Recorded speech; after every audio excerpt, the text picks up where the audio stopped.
Councilmember Jerusalem, are we ready to reconvene the meeting? No, we have to take care of council members. Are we ready to reconvene the meeting from 9:25 so that we can adjourn it? Yes, ma'am. Roll call. Councilmember Morrell. Here. Councilmember Moreno. Present. Councilmember Jeruso. Here. Councilmember King. Councilmember Harris. Councilmember Green. Present. Councilmember Thomas. We have 7 members. We have a quorum. Thank you. I move that we adjourn our last meeting, seconded by Council Vice President Moreno. All in favor? Aye. 7 yeas, no nays. The previous meeting is adjourned.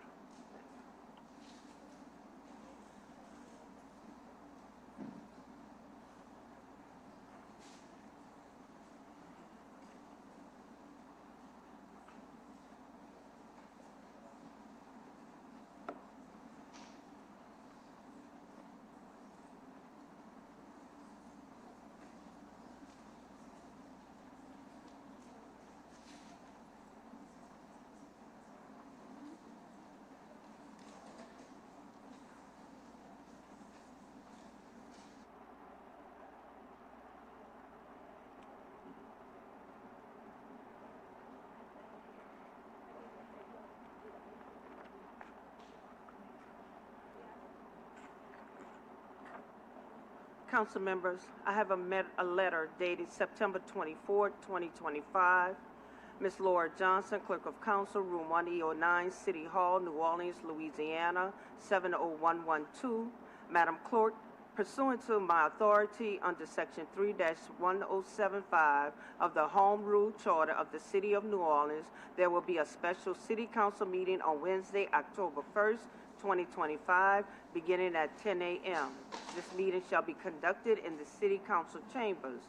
This meeting is being held for the purpose of receiving the budget presentation from the Mayor, LaToya Cantrell, and for introducing the proposed fiscal year 2026 budget ordinances, as well as any other matters that may properly come before the council. Please make the necessary arrangements to have this special meeting cablecast live on Government Access Television Channel and tape for recasting in the future. Sincerely, J.P. Morrell, City Council President. Roll call. Councilmember Morrell. Here.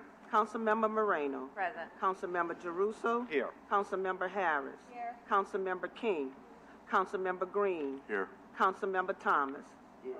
We have 7 members. We have a quorum. Thank you, Madam Clerk. Proceed. The 2026 Executive Budget Address, Honorable LaToya Cantrell, Mayor, City of New Orleans, for presenting the Mayor's proposed 2026 capital and operating budgets for the City of New Orleans as required by the Home Rule Charter.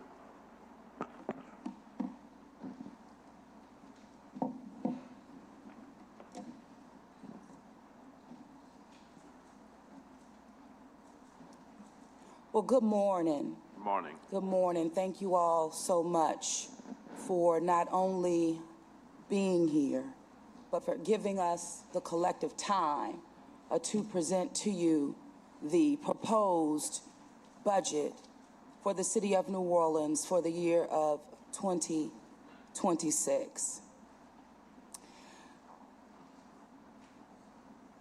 You know, as I've reflected on not only today, you know for a fact that I've had to reflect on not just the 7 years as serving as mayor, but literally the 20 years that I've been working on the ground, focused on the people of this city, from the community level, grassroots, to the city council level, and now as mayor.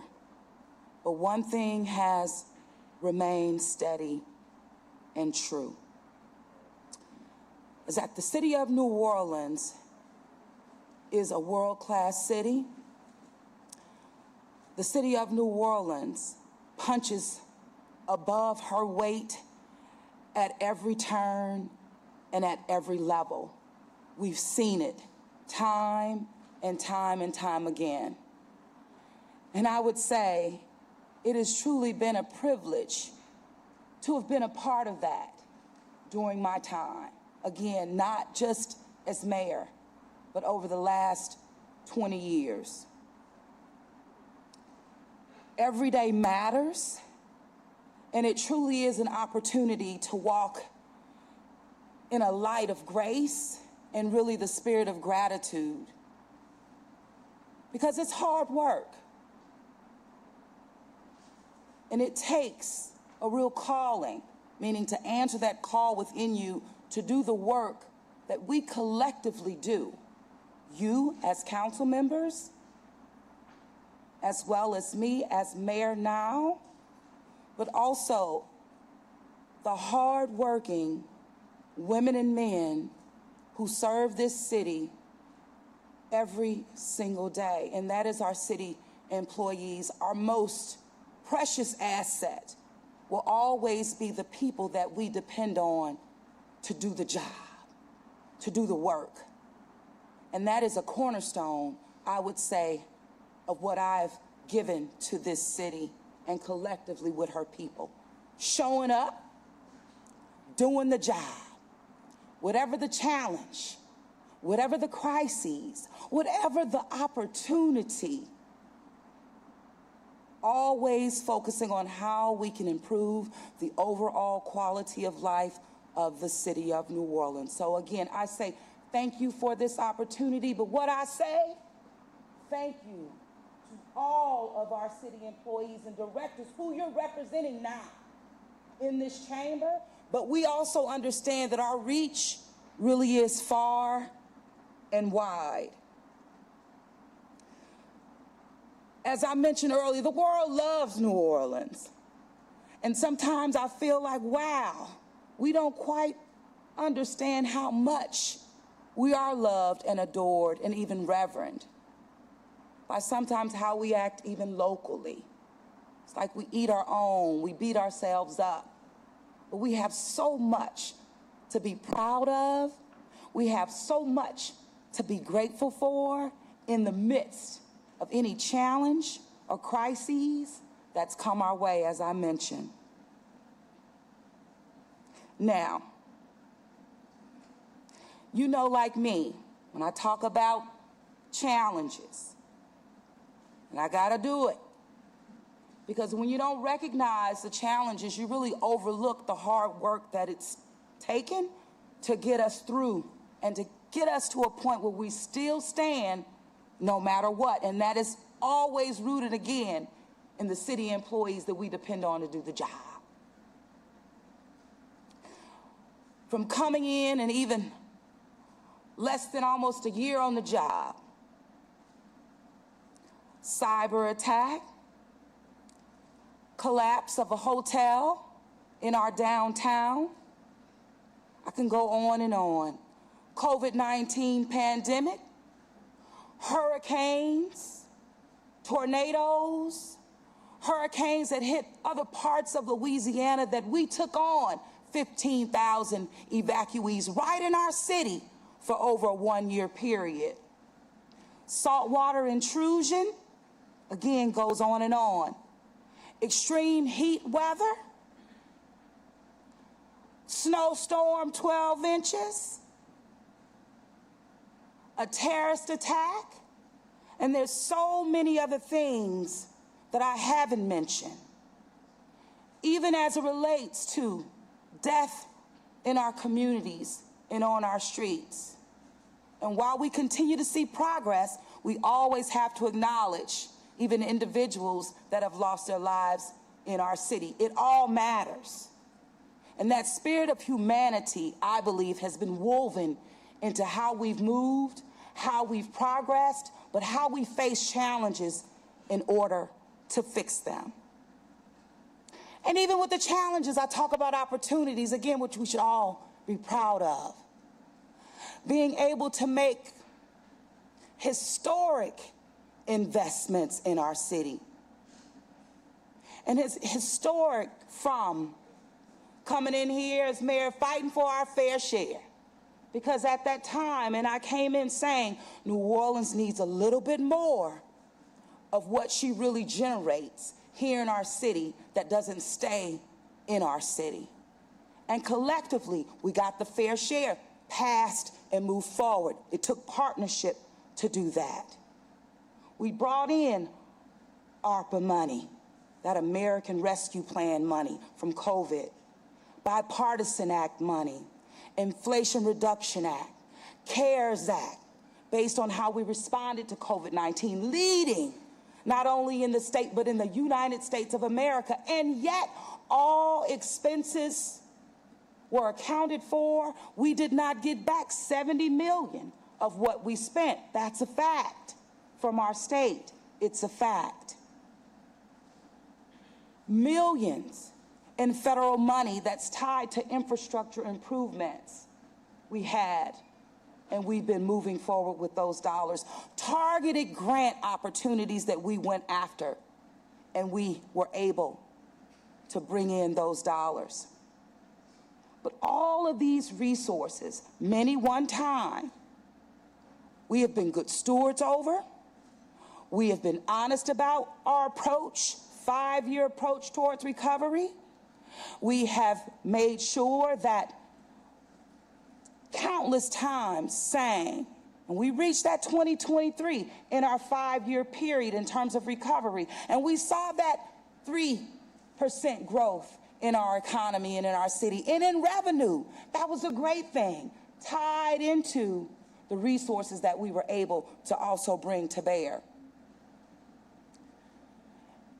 I think we got a little happy that 2023, seeing even that fund balance grow, but hearing my team and I say time and time again, the fund balance is so precious, meaning we can't use it in terms as a slush or look at it as just cash. Fund balance is a combination, and it's not always all cash. When the city of New Orleans came forward and presented our 2025 budget in 2024 and all through 2024, saying, we gotta look at the fund balance. We're spending a little bit too fast. Cash flow, it matters. The budget that we proposed for 2025, it was balanced. Up, down, sideways, no doubt about it. But that budget was increased by nearly $70 million by our council. That's you. And I understand, even during that period, we thought that even looking at revenues that maybe there would be some chance, given, again, the opportunity to host a Taylor Swift, to host Super Bowl, even events that we hosted, because we're built to host, no doubt, that we hosted even over the past 5.5 years, events that we knew about, and even events that we did not know about, but because we're built to host, we were able to take it on. I'm talking about what was meant for Georgia that came on to New Orleans. We didn't bat an eye. We did what was necessary to demonstrate that we're second to none in hosting, and that's what we do. We're built forward. We punch above our weight. But even sometimes that can be taken for granted. I thought about, I was raised by a single mom, and thought about my mother, and you go and you ask mama for something, I want this and I want that, and mama, well, I don't have it. Look, the check is the check. But somehow mama just seems to make it work, and you think, oh, mama was just joking around. She always had it. But only to get to the point where you go to mom and mom say, look, baby, I told you. And I've done everything that I could do to cut, to make it work, to go around, to go through, but we just don't have it. So anytime, like what we've done, when we move forward expenses without a revenue source, we come into what we are now. in a deficit. Revenues, we know we need them. We needed them, I knew when I got here. Fair share, no doubt about it. But just as I came in, the fact still remains, no matter how we've maneuvered, we have to live within our means while we also work to bring more revenue in to our city so that we can serve the residents of this great city with the resources, the public service that they need to live a very fruitful life in the city of New Orleans. I still have hope. But again, the fact is, every dollar spent in the city of New Orleans is not retained in the city of New Orleans. The majority doesn't stick with us. It goes to other entities, whether that's the Orleans Parish School Board, RTA, State of Louisiana. So there is a need to not only self-correct where we are today in 2025, and you know that we have been taking steps because we've been doing them together, looking internally to determine, again, how we can do better with what we have, but also focusing on 2026, meaning the year ahead. And in doing so, we're proposing a balanced budget to you that does not at all include any level of fund balance, because we cannot. We need to, again, live within our means. Every director that's present here today has been working tirelessly with their team and with our collective team to make the cuts that will be necessary to, again, get us through 2025, but also as we turn to 2026. There will be some revenue proposals that will come to you from the administration. Those proposals will look like, in some form, and I've mentioned with our budget chair, thank you so much, Councilman. I will be proposing that 0.5% sales tax increase, raising the collections to 3%. The city of New Orleans, this was passed over 40 years ago for us to go to 3% at the state level. Locally, we didn't go, meaning we withheld 0.5%, and that's okay. But 40 years later, New Orleans continues to need more revenue, especially in a city that is a destination city. We deserve to get our fair share. That will be proposed to you by the administration. Higher parking, meter rates, and violation fines. I know, Councilman, this is something that you're going to bring forward as well, because this hasn't been updated or increased. We're from 2009 to 2016. Sanitation fees, again, something we have to look at. We've been living and floating in the red for a long time relative to sanitation. We were able to collectively work through a 7-year contract that I know that we inherited, but we had to work through it so that we can rebid and get the services that our people need and the services that our people deserve, but it also came with a cost. Millions more than we were spending before. It's necessary. Councilman Giarrusso, our budget chair, I know you understand that as well. We will look to updated permit in regards to the fee schedule, no doubt, but let me tell you, we need revenue that is big. We need revenue that is going to truly meet us where we are in this moment. The nickel and diamond will not work. And any expenses have to be aligned with the revenue source. That's imperative that we do so. So I want you to know that while New Orleans continues to punch above her weight. We need to ensure that she's given the tools and the revenue and the resources to maintain that level of fight, that same level of commitment, and more importantly, more services that we know that our people need. The budget that is being presented will always focus on the core priorities that has been tried and true, but a real priority for this administration. Public safety as a matter of public health. We've done that time and time again. And public safety isn't just about, now we've made historic investments across the board. Police, fire, EMS, you name it, historical investments. And we've seen the results there, even as it relates to how we tend to our families when that baby gets home. You know, it matters, woven in the spirit of humanity. That's the Family Connects. How we focus on workforce development opportunities for our young people.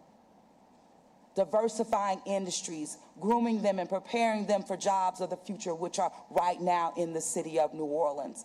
How we focus on recreation and NORD, something for everyone that's tied to our seniors as well.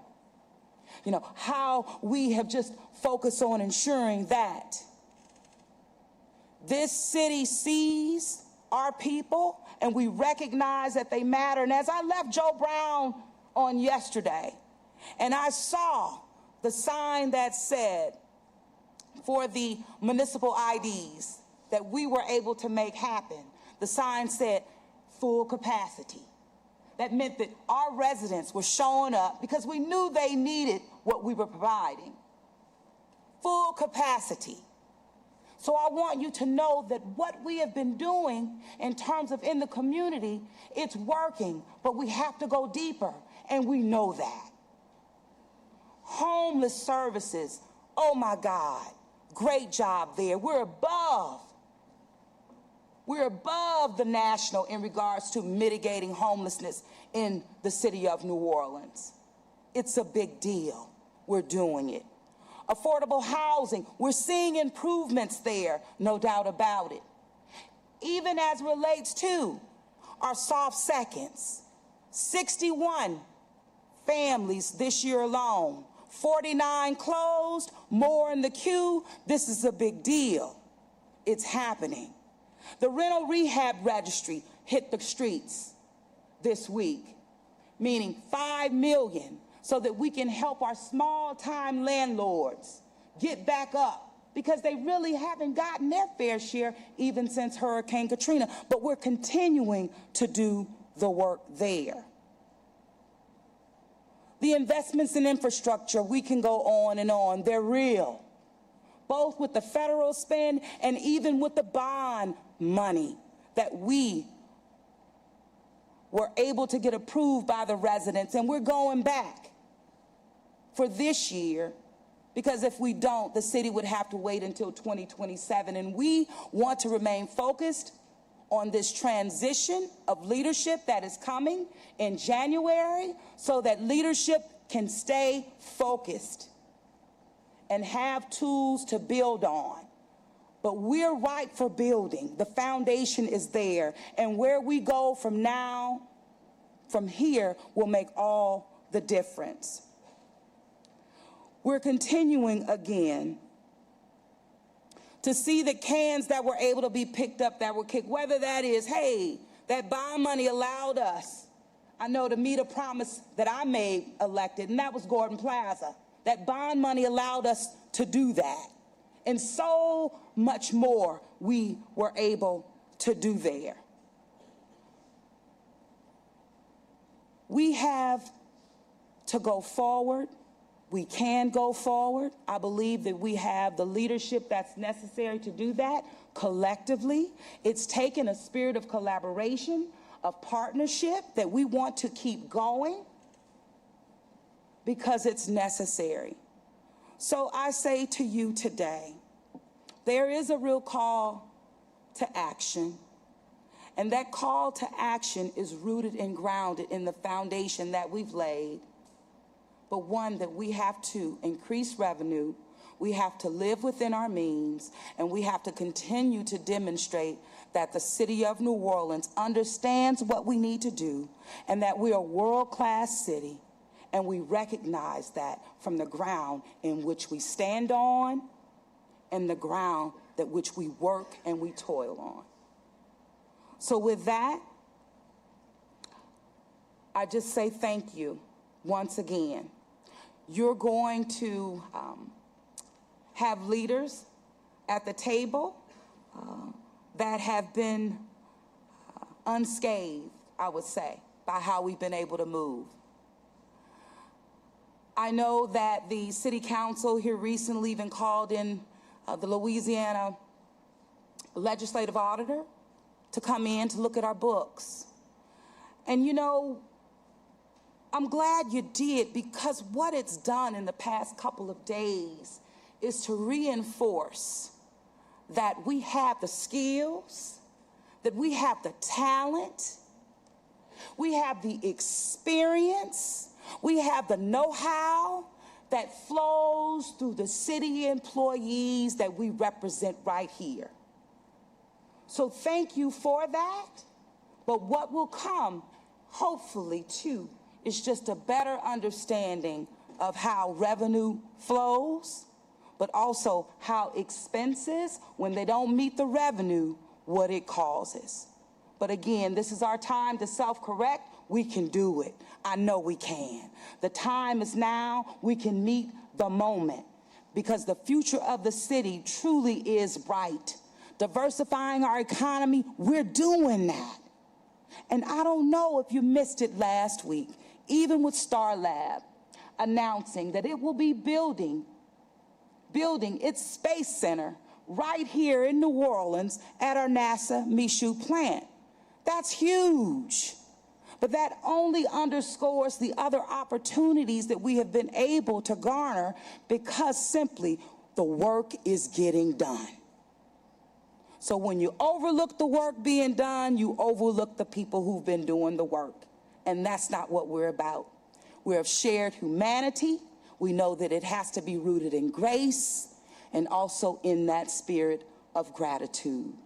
You're going to see Mr. Joe Threat, our CAO at this time. And as I mentioned, 20 years, Joe has been right there in this city, just like I and many of our employees who are right here as well.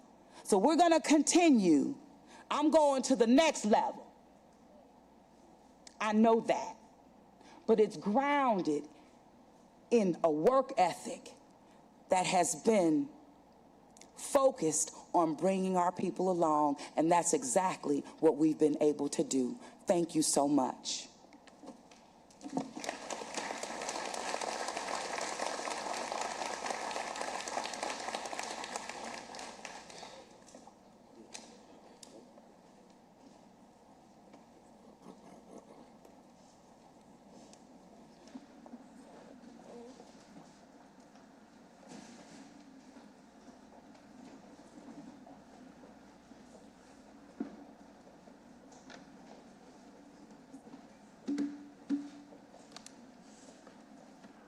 While Mr. Threat gets settled, turning over this meter to Mr. DeRusso. He has an announcement. Yeah, I mean, I want to say a few things. First, thank you, Mr. President. Thank you, Mayor, for the presentation today. Obviously, this is the last budget cycle for both of us, so it is meaningful because this is the end, and we've worked on a number of those together, so I thank you for that. I also want to echo what you said, too, about the people inside City Hall.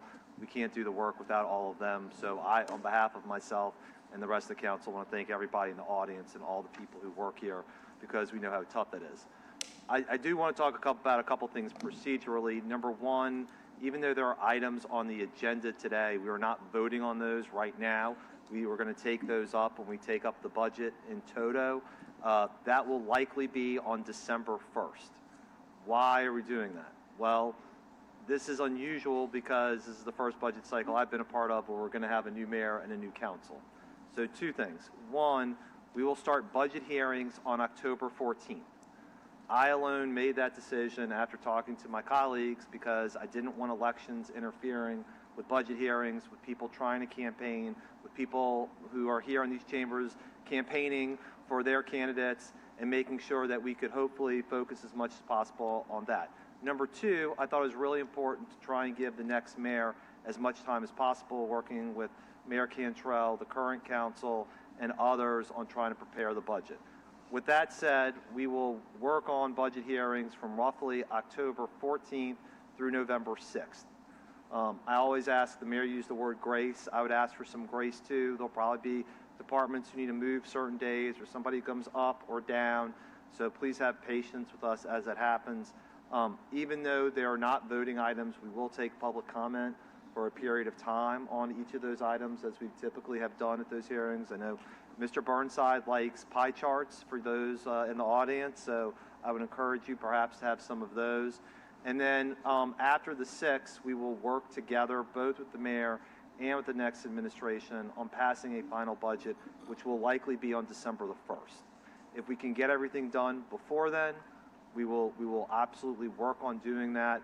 But I thought it was important to give, with the holidays, with the changeover, with transitions, with communication, with collaboration, everybody as much time as possible. And my hope is we're able to do that by just providing a little bit more of time. With that, I know the team is at the table, and Mr. CAO, that you've stepped into the fray. We thank you for that. We thank you for the work of the people at the table, and we look forward to your presentation about broad strokes for the budget. Thank you, Councilmember Giarrusso. And if I could, Council President, I will do my opening statements. After my opening statements, I'll pause for any questions you may have, and then we'll move into our briefing if that's okay with you. Good morning, Council President Morrell, Vice President Moreno, District Council members, committee chairs.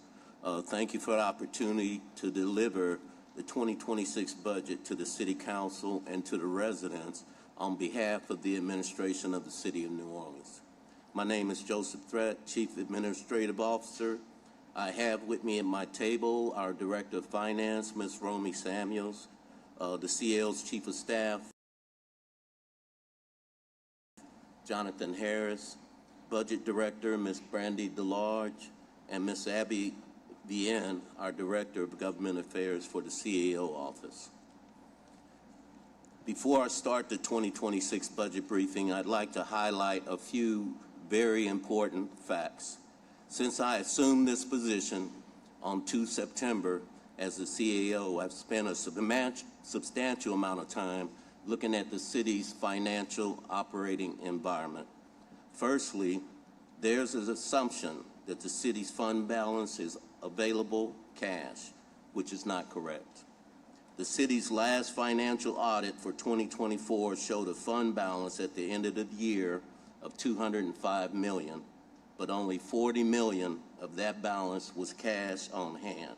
Other components of that number were funds due to the city, but the timing of receiving those funds is unpredictable. The city needs an ample amount of cash available on hand to pay for obligations, meaning net 30, and legal agreements. Additionally, the city is also not bringing in enough revenue to provide an adequate level of goods and services to our residents and businesses at an exceptional level. Strategic priorities. My priorities for the remainder of 2025 and into the first quarter of 2026 are my 3 C's as follows. Curtail overtime, control spending with generating additional revenue, continue to provide public safety and operational services to the city at an acceptable level. Current fiscal challenges. During the last 7 years of the administration, and especially in the past year, we have provided the best stage to the nation and the world for significant special events to support residents and our visitors. But unfortunately, those big-ticket events have not brought in the level of revenues expected for us to keep a balanced budget. To date, we are currently operating in a fiscal deficit and very lean on cash by spending more than revenue that is being brought in. My mission is to fiscally be responsible and to correct this environment we find ourselves in, to allow the administration to balance the budget for 2026 and continue to move our revenue strategy to grow our cash reserves. Unexpected cost drivers. The January 1st terrorist attack and its cascading impact on public safety operations for special events drove costs higher in 2025, as did the major winter storm earlier this year. These realities led to additional unexpected use of fund balance in 2025. Going forward, the city can continue to expect elevated special event costs for major special events and Mardi Gras. In prior years, the city accumulated federal stimulus money that allowed us for higher levels of spending. Expanding programming, the value provided by these programs in the community is clear, but continuing them places further pressure on the recurring general fund revenues. The city has prioritized salary increases for our city employees to keep them up with inflation, including additional raises for NOPD officers, increasing total overall personnel spending compared to pre-COVID levels. In response, the city has pursued several initiatives to reduce spending, but these upward pressures on expenditures will continue into 2026. The national context. A recent article in the Pew Report states that at least 20 of the nation's 25 largest cities must close budget gaps. Many big cities that produce multi-year budget projections, such as Houston, Jacksonville, New York, Denver, Los Angeles, Chicago, Detroit, and San Diego, to name a few, shows deficits throughout the forecast period of 24 and 25. Federal policy changes and economic weaknesses could add to the fiscal pressure. This city can no longer lean on federal or state funding for long-term budget solutions. We can only make tough decisions now to balance the budget, develop creative ideas to grow revenue, and get our cash reserves to a funding level to sustain the rainy day. I'll pause here for any questions that you might have for me right now before we start our presentation. Not seeing any or anything on the board. Please proceed. Oh, wait, Councilmember Thomas. Okay, Council President Morrell, then Councilmember Thomas. Thank you. Mr. Thur, I know at our last meeting you made a reference to a comment I made actually when I came in here in 2022, which was, as someone who had survived the Jindal years in the legislature, I had been very skeptical of using ARPA money to balance the budget. And I was very skeptical of the 3-year plan of using ARPA money to balance the budget based upon revenue projections that our revenue would get to a point to supplant that ARPA money. And it would seem today that did not occur, that our revenue never got to the point that was projected from the beginning in 2022, that it would replace the ARPA money as it was allotted, correct? That's correct. That's correct. And I think, the fiscal cliff that you're talking about, when we received the ARPA money, I think in 2023, we're growing our cash balances, real cash balances. We started to, and I just spoke about it, raises, promotions, programs with ARPA dollars, buying vehicles, putting those programs in place. Now they're in place and the ARPA money's gone. The federal money's gone. The FEMA money's gone. So now we're at that place right now. And I think in 2024, 2023, I know Norm, our old CFO, we talked about how this was going to happen. We knew this day was coming, but the revenues didn't come in to supplant and get us out of the situation. And just to get the record straight, so the current deficit we have, that $70 million we currently have is due to personnel, correct? A lot of it is personnel. How much of that is personnel? You want to talk to? Brandon, can you speak to the personnel? Personnel is about 70 million. About 70 million, okay. So when we collectively, as a council and administration, passed the budget, we did not foresee that 70 million deficit due to personnel spending, correct? We did not see it, but one of the factors was we had not budgeted for overtime at all. I hear you, and Yeah. I think that's And certainly that's one of the main that's one of drivers the things on that that we're number. resolving this year. But I just want to, so if you subtract that 70 million that we collectively did not foresee, the budget would not be in deficit, save for the revenue shortfall, correct? I can speak to that. Excuse me. The budget was in a deficit before the year began. We were in a deficit December 1st when it was adopted because of the additional obligations that were put on the mayor's proposed budget. Now, coupled with overtime, that is a real thing. But we had a spending obligation already put into the budget prior to what we learned early in that first quarter. I appreciate, it's interesting, and Councilman Druso, you can jog my memory. That amendment, was that amendment by request? The amendment, the budget amendment was by request. What does that typically mean, Mr. Threat? By request amendment means that it was a request from the administration. So the amendment that we did that adjusted the budget before it was passed, it was done in concert with the administration, correct?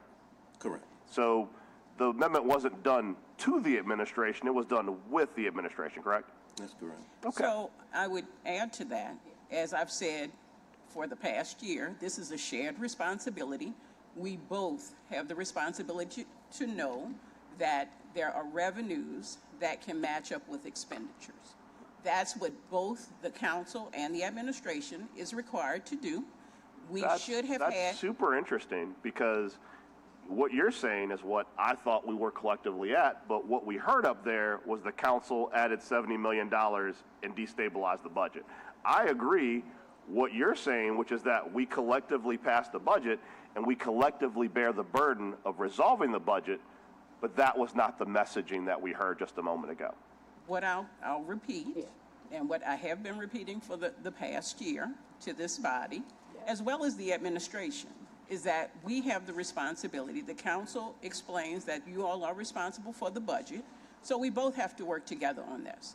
This is really about the city. I 100% agree. Correct, but we also have to receive the message. So what we want to talk about is moving forward, how we got here, how we get out of this. Yeah, and I think, Councilman Morrell, I've got the baton and I've got the problem. So I just want to work with the council. We can look back all day long, but I want to move forward. We got a new administration in. Our legacy, the 8 years I've been here, is to fix this. Move forward into 26, where we can balance the budget and have instruments in place to grow revenue and go from there.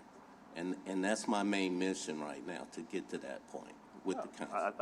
I think that we can all agree collectively we have to solve the problem. Absolutely. That we all collectively got into. Yeah, and with that, Not equally. Oh, well, Not equally. I think that we need to be honest and truthful relative to the ordinance that you're speaking about. There are many millions that was not brought forth by the administration. You can go line item by line item by line item, and you can see where the council added millions to a proposed budget that was balanced. Bottom line, it is about moving forward, but it is also about we're collectively speaking to how it is a shared responsibility, but you're talking about the omnibus budget in terms of what was presented and passed, but much of that was Ms. of the Samuel, New Orleans City do you Council. remember our conversation at the February 11th meeting where I asked you if we need to go in austerity? Yes, And you remember that I agreed with you, correct? well. Did I agree with but you? I do recall you I can said pull it the was tape. manufactured. I manufactured No. the crisis. Was that the meeting or prior? That was the same meeting. And at the end of that meeting, I said, Ms. Samuel, I did not say you manufactured a crisis. I said, Yes, you did. do you believe Yes, that you we need did. to go into austerity? And what did you say? You did. Well, I said that in January when we did the risk analysis, that we needed At to the February control 11th meeting, spending. that I asked you, do we need to go into austerity? What did you say? I You can't said yes. recall. And at that point, we passed a travel ban saying we should all share the collective burden of not spending money frivolously. That was less than $1 million, less than. Doesn't matter. $100,000 at the time, but what? It doesn't matter. What I'm saying is that if we're all going to share collective responsibility for frivolous spending, let's speak about collective responsibility for frivolous spending. I wouldn't So- say frivolous because we did, and I'll be honest with you, President, we did talk about funding sources for obligations that the city made, right, as it relates to programming. What's the revenue stream to pay for travel? General fund, but what's also the Right. revenue stream for the cultural fund? The Right, general so fund. we've asked, but you're talking, if you compare the two, we're talking $7 million a year, which is an excellent, exceptional program, versus $100,000. So we're talking We're high talking impact about dollars. $7 million that goes to nonprofits throughout the I city to do provide not disagree resources with you. I do not versus, disagree with you. versus travel. Okay, That's what we're talking about. Okay. So the money that goes to the council fund goes back out into the community to groups to provide Absolutely. services. Without a funding stream, only the general fund, and the organization that you provided or allocated that $7 million to takes on a fee for services rendered at an above rate close to 9%. It's interesting because, Colin, where are you over there? Colin, come over a second. Colin, come on up.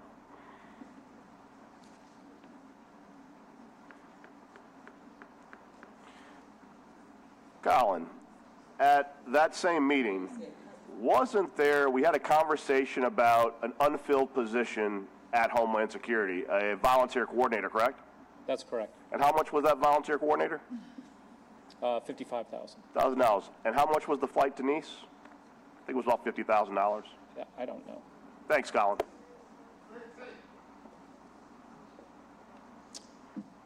And mentioning a flight to Nice that was paid for by the United Nations because of the work that the city of New Orleans does, not only in this city, but recognized as a global model.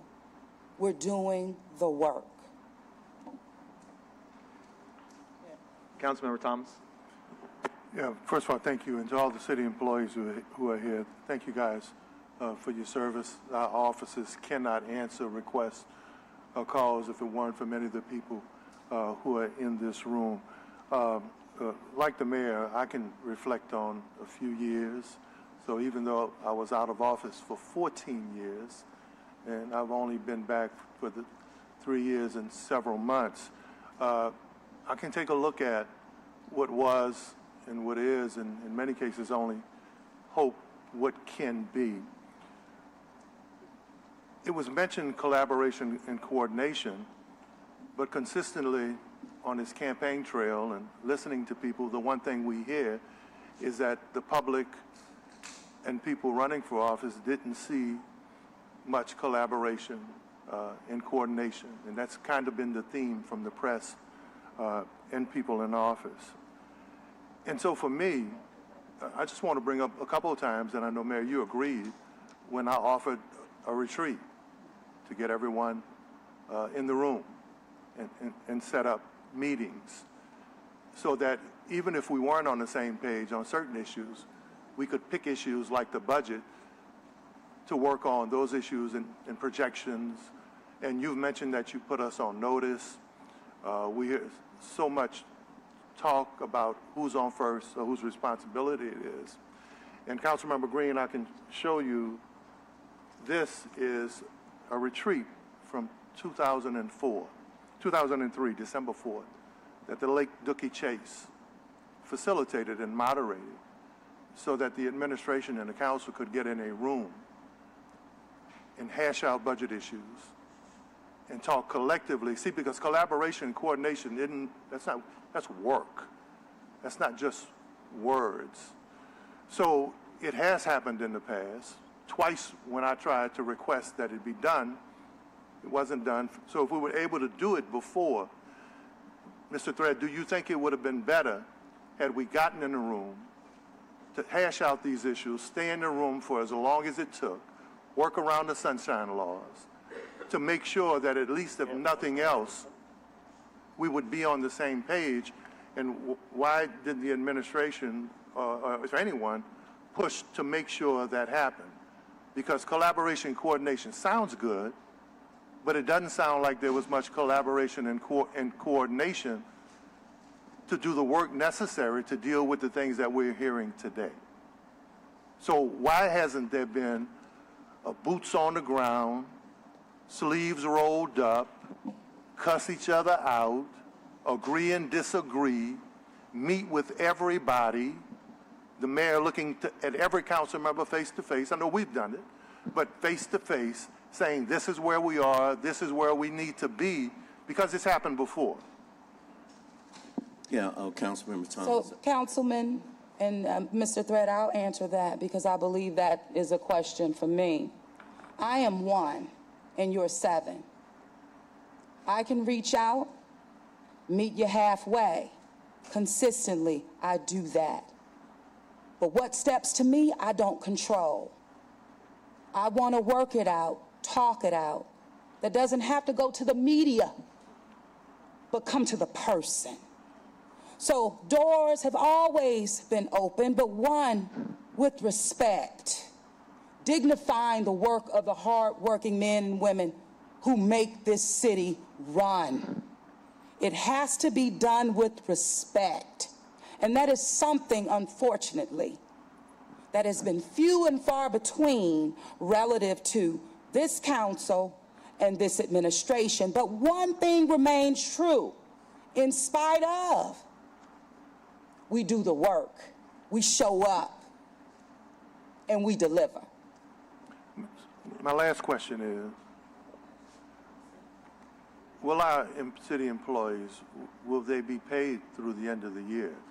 Is that in question in terms of them getting compensated for the work that they do? There are no furloughs that are affiliated or associated with the proposed budget that the administration is turning over. Again, our most precious asset are the men and women who really run this city. And so while we have demonstrated our commitment to them over the years with pay increases and the like, they're still the same who show up and even are willing to work through this challenging time and moment with us without furlough, sir. And then lastly, just like I showed Councilmember Green from the retreat in the workshop in the past, is there still an opportunity to get in the room, do our own forensic look at the budget, take a look at what priorities are, what projections are, what collections are? Is there still an opportunity to roll the sleeves up, get in a room, Mr. Threat, Madam Mayor, and talk about how we come up with the best possible product with everybody working together, like what was done in the past? Well, I think, Councilmember Thomas, I think we've been doing that. I mean, over the 7 years, it hasn't been in a group, but each and every one of you know that when we have an issue that we have to solve, whether it's infrastructure, affordable housing, or whatever, I always brought my team in and we sit down and we work through the issues and we make things happen. I think that the budget, this is going to take the same type of collaboration. I've already started it with Councilmember Jeruso, Councilmember Morel. Yeah, but Mr. Thread, there's a lot of sideways talk. And look, this could be my last budget. Mm-hmm. So let's all be honest. This could be my last administration. Because if come on, I'm in the same boat with you, sir. Because if there were mistakes that were made in the past, if there were personality issues, if there was folk who didn't want me, if there was folk, and I'm not casting any aspersions, right? But I mean, we got proof of what the possibilities are. So we're saying we're talking nice and nicety, all at the same time, right? So we're talking about collaboration and coordination and communication, but it's obvious based on what I'm hearing on both sides that that really hasn't been the order of the day. So then the question now is, if you're going to put that aside, what does it look like with this issue that is front and center so that we can solve this issue on behalf of the public? And whoever the next administration is, maybe we can show that you can set a standard that you may not like someone, but you still get in the damn room with them. I agree with you. You may not agree with someone, but you don't play politics behind their back. We've got You may disagree in terms of policy and method, but you don't disparage them. That's right. That's what we're saying. So for me, this is an opportunity for all of us to say, if we did it wrong, then we're not going to shine our halos because we all played a role. And how do we make it better for the next administration, the next set of elected officials, and the people of this city? But we're not going to do that being nicely saying one thing, knowing it really was another thing. Well, Councilman, let's clear the air. I'm going to clear the air. I got a whole bunch of ordinances heading your way to generate revenue. And we will need the collaboration of the council to work with the administration to pass some of these ordinances so we can start bringing in revenue. And the next administration, when we get there, we'll. Because I don't mind taking. I'm not scared to take responsibility when you talk about if we all play a role in representing this public, and blaming other people and saying this. But let's stop talking in circles about collaboration, coordination, and then the comments are that it was everything but collaboration and coordination. So if it was everything but then maybe now is the time for collaboration and coordination, so that we can overcome the sins of the past, if there were.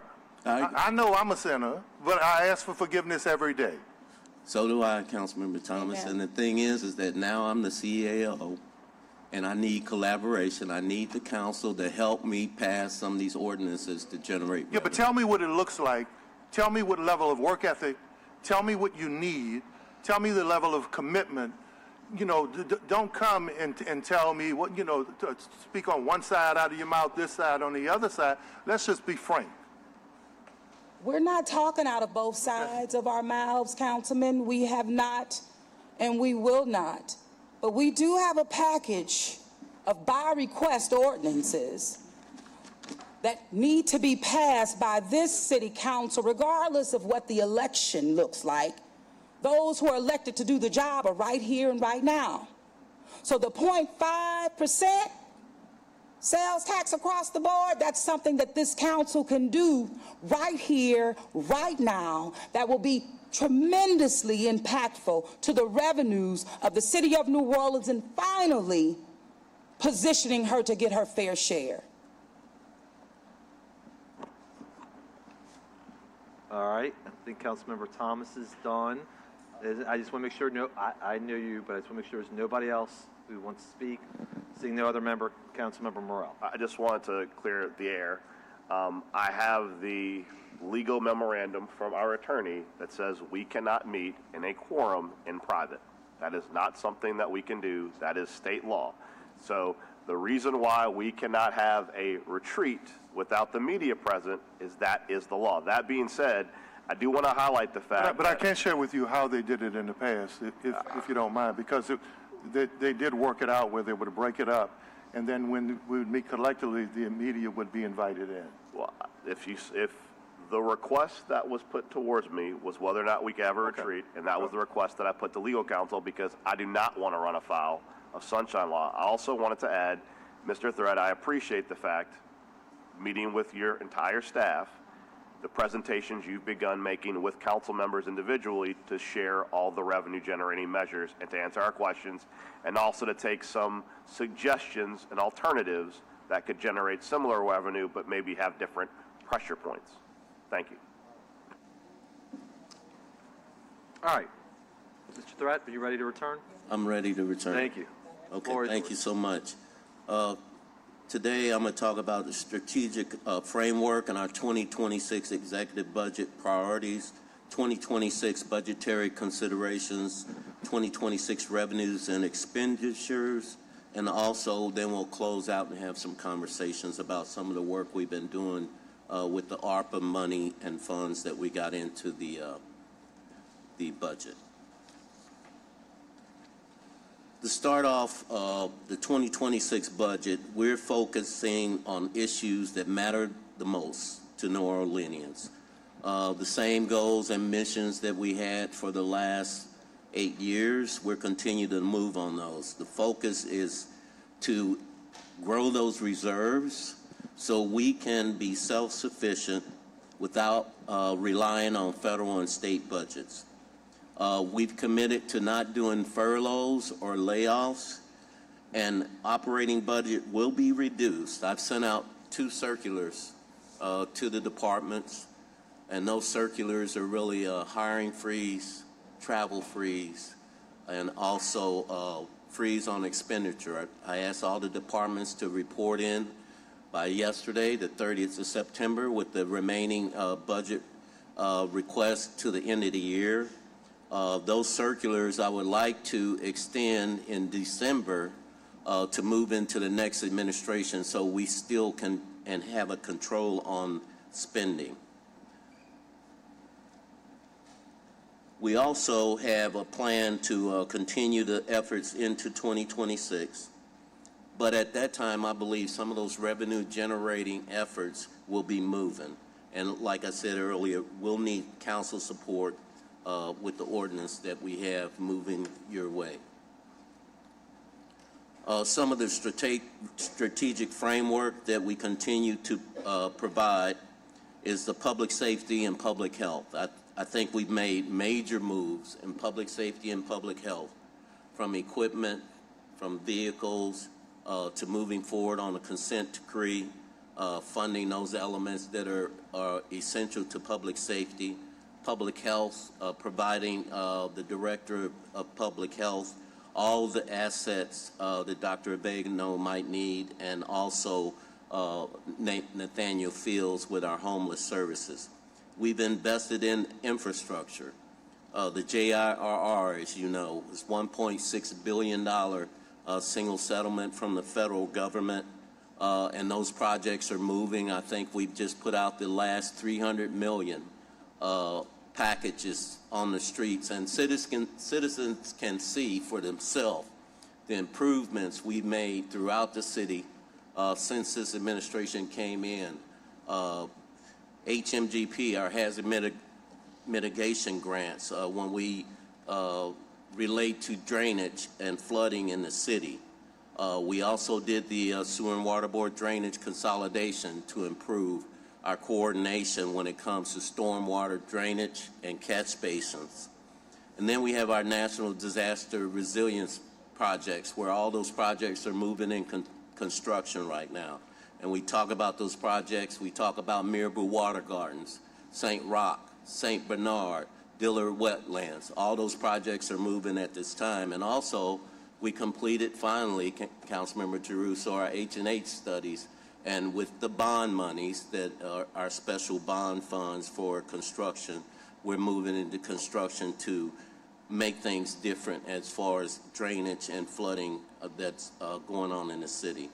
Affordable economic development, when we talk about affordable housing, even today we're moving forward on the affordable housing projects in the city to provide, 300, 400, 500 homes or housing for individuals who really need them. Next slide. Our pillars of budget priorities for 2026 is continue with public safety. Hopefully this year we will graduate from consent decree. I'll continue to fund public health. Public health, as you know, is in my conversation with Jennifer Abegno. Most of their budget is grant funded through CDC and other different grants. So the priority to fund public safety, police, fire, EMS, our health services, mosquito control, and then our operational units, public safety, sanitation, parks and parkways, property management, to provide adequate services to the residents of the city. Our infrastructure investments, as you know, to the citizens, we're going out for another bond appropriation to the voters. We're at the last bucket of bond funds from our last $500 million. I think it was a 2021 sale. And those bond funds were put to good use in the city doing construction. You can just drive down Canal Street, drive down Poydras Street, Dowman Road, Leon C. Simon. We've been working. You know, my hat's off to the folks in Public Works, Sanitation, and Parks and Parkways. We used a lot of the bond money for Super Bowl and Mardi Gras to beautify the city, get ready for that big game, and we pushed forward a lot of our bond money that was scheduled work ahead of time to get that work done. And we want to continue our work with that bond appropriation to continue to get the city in the place that it should be. And Joe, I'll just interject here really quickly relative to the 2025 this year in terms of bond money going out of the door. You know that 20 million just was recently allocated from bond money that we were going to spend on projects citywide, particularly heavy in District C, but every single district in the city relative to these improvements. 20 million was redirected to Tulane University for Charity Hospital. And so those projects that were in the queue for development and construction have been placed on hold in hopes for the public approving the bond measure that is on the ballot for this year, meaning for the future of the city. So I just wanted to make that note on the public record. I know that you all are familiar with that. It was your decision. However, it's just an example of how bond money has been utilized even now, shifted from now, going to Tulane, but again, with the hopes that the public will pass what's on the ballot for future bond use. It's necessary. When we talk about, thank you, Madam Mayor. When we talk about the quality of life, as you know, I think we took a time and an impetus during Super Bowl to beautify the city. And we worked with local artists to put them to work with murals, beautification, graffiti removal, to clean up some of the areas in the city to make the quality of life much better for the residents. Diversifying and growing the local economy. And I think Councilmember Thomas, we've talked about this several times about giving a shake to small business. I'm a big proponent, and we've had our industry days to bring DBEs, small business, woman-owned business, veteran-owned businesses along to give them a share of the billions of dollars that we brought into the city. We've done that through our 35% mandate for DBEs on all contracts. I think our small businesses doing our work up for Super Bowl played a major part with beautifying the city and working on infrastructure projects throughout the city, whether it be French Quarter, Duncan Plaza, work on Poydras, our sidewalk work, and DBEs have grown. And I think I can say that some of those DBEs who have been small business. Mr. Thomas has a comment. Yeah, and I wrote down the comment that big-ticket events have not produced economic results. Well, that's been a cry for the last 60 years from people in the community.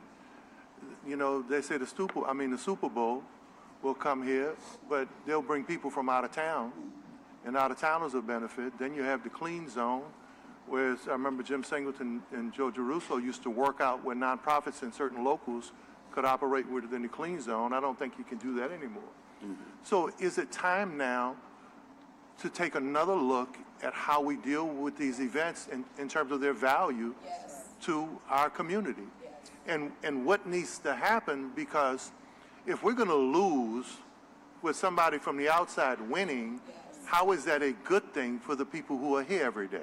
I agree with you 100%. I think that when this administration... Now, the business community, in many cases, and I must say it, they don't care if, many of them, They don't care if the locals or their employees lose, as long as their businesses benefit. So how do we protect ourselves so that when the bloodsuckers and the money suckers, when they come in here with their event, we can say, hey, look, we want you here, but this is how we've lost in the past. This is how the community hasn't benefited, and this is what we need so small business and locals can have a frontline participation, not an after-the-fact desperation. And I think, Councilmember Thomas, it's all in negotiation. And the thing is that when we came in this administration, we had an MOU signed by the previous administration with the NFL. And it dictated what we could and could not do, whether it be clean zone or whatever. And it was not a good deal for us. So what I'm suggesting and have been suggesting, especially since now we're in a new era of spirit of collaboration and communication moving forward, right? Since we're there, what I'm saying is that put that on the table during these discussions. Let's alert the business community in New Orleans and company and all the people who benefit from us as a pass-through and the state, and say this is what these events have not produced. This is what they're going to have to produce if local people, local small business, and let's be specific, right? Some people, well, we're still a majority African-American community, African-American men and women, right? And that demographic still suffers economically and socially when you talk about opportunity. So here's the time in this new era of collaboration and communication to bring folk into the room to say, with these special events, this has to happen so local black business and local minority businesses can participate. And because this event has generated this level of revenue, we think it's fair that locals get this level of revenue, if that makes sense to you. It makes good sense. And I mean, in my conversation with the NFL, when we were moving that year to prepare for the game, it was conversations about paying for security. Those had already been negotiated.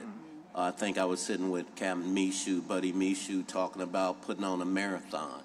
And we had some frank conversations with the sponsors to say, hey, are you willing to pay for security? And the conversation changes immediately.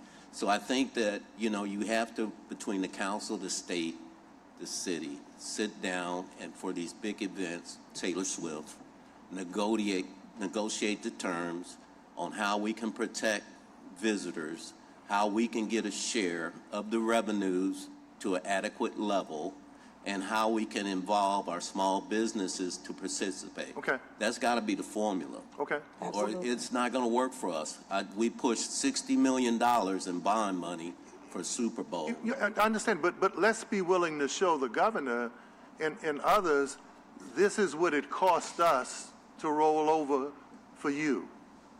And have those numbers to say, hey, look, we all celebrated this big event, but it did nothing for people who live here every day, or it didn't meet the expectations for people who live. And maybe if we're armed with that information, and it's public, there'll be a different level of fair share conversation, man, to build on what you've started, and their willingness to help us, especially if we have the numbers hiding in plain sight, to say, hey, yeah, you celebrated this big Super Bowl, right? Everybody wore their crown, but this is what it didn't do for us.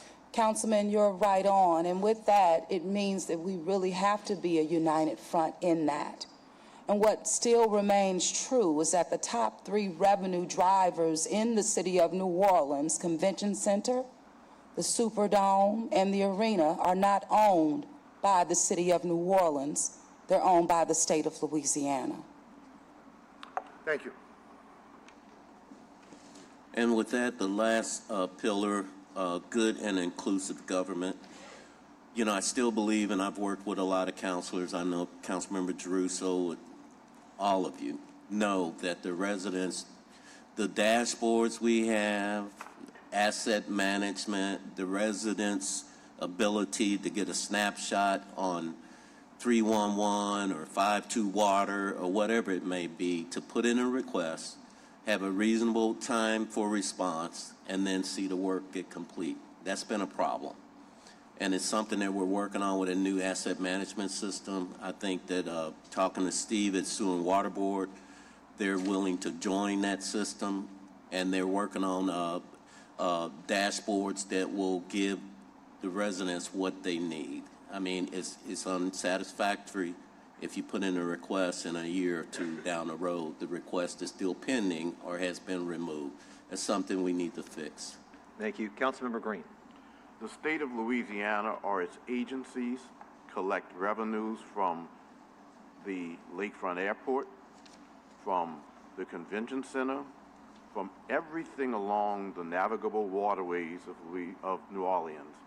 City Park, the Superdome, the arena, the Convention Center, and I could go on, but I could also tell you that I want this administration and the administration looking forward to recognize that we expend a lot of money on things that should be under the responsibility of the state. Absolutely. For example, Chef-Menteur Highway, all of it is a state entity.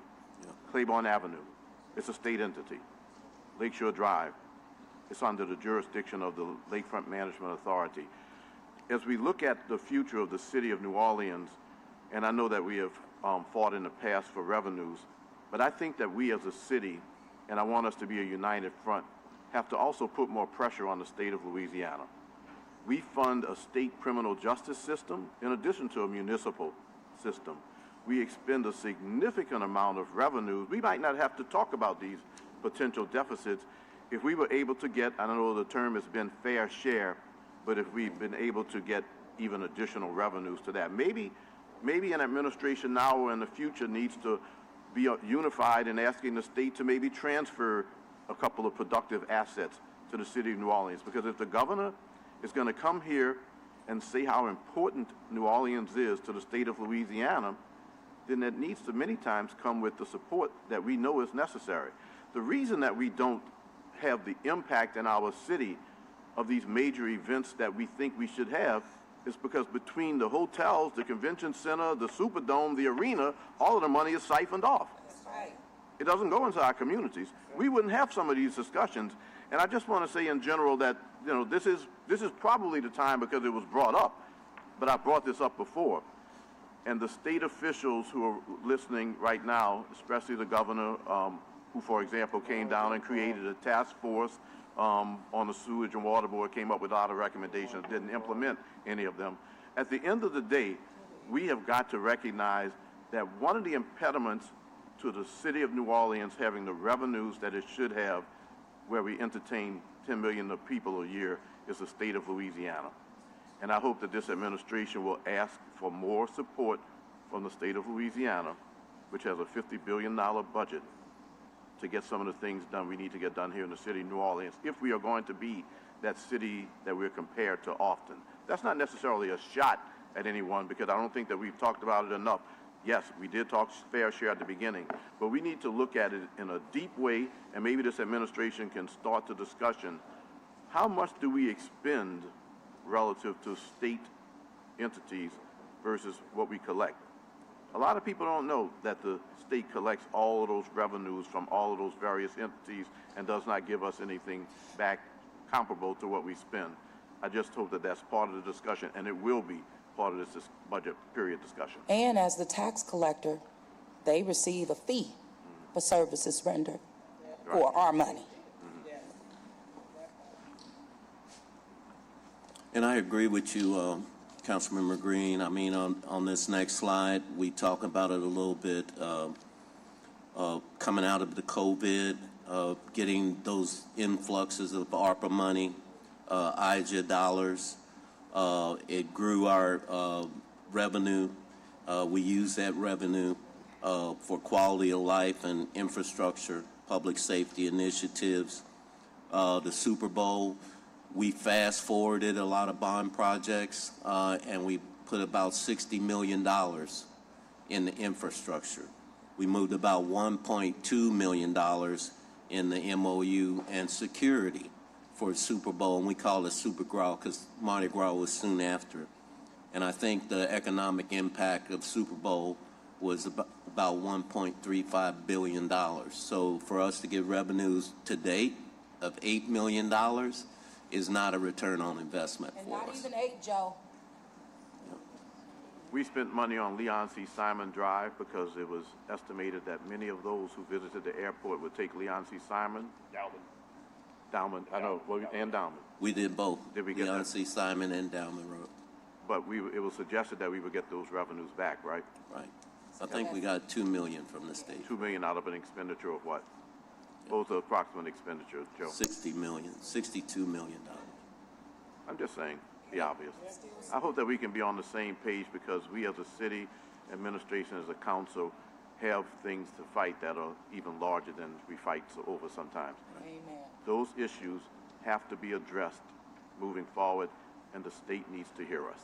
And that was the impact of the REC that we just passed, the $725 million.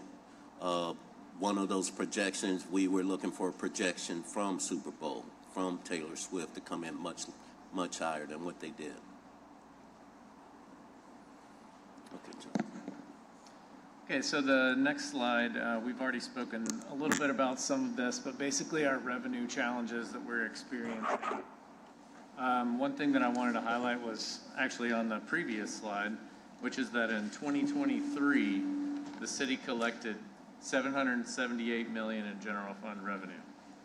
So that, looked pretty good in terms of recurring revenue collections. And then since then, I think, we've seen some of our, projections coming in way shorter than we thought they would. And I have an old slide here that I found in one of the old presentations that before the pandemic, our forecast showed that in 2025, we thought we would be collecting around $798 million in recurring revenues. That was what we thought we were going to get. And then following the pandemic, we basically had to rethink everything.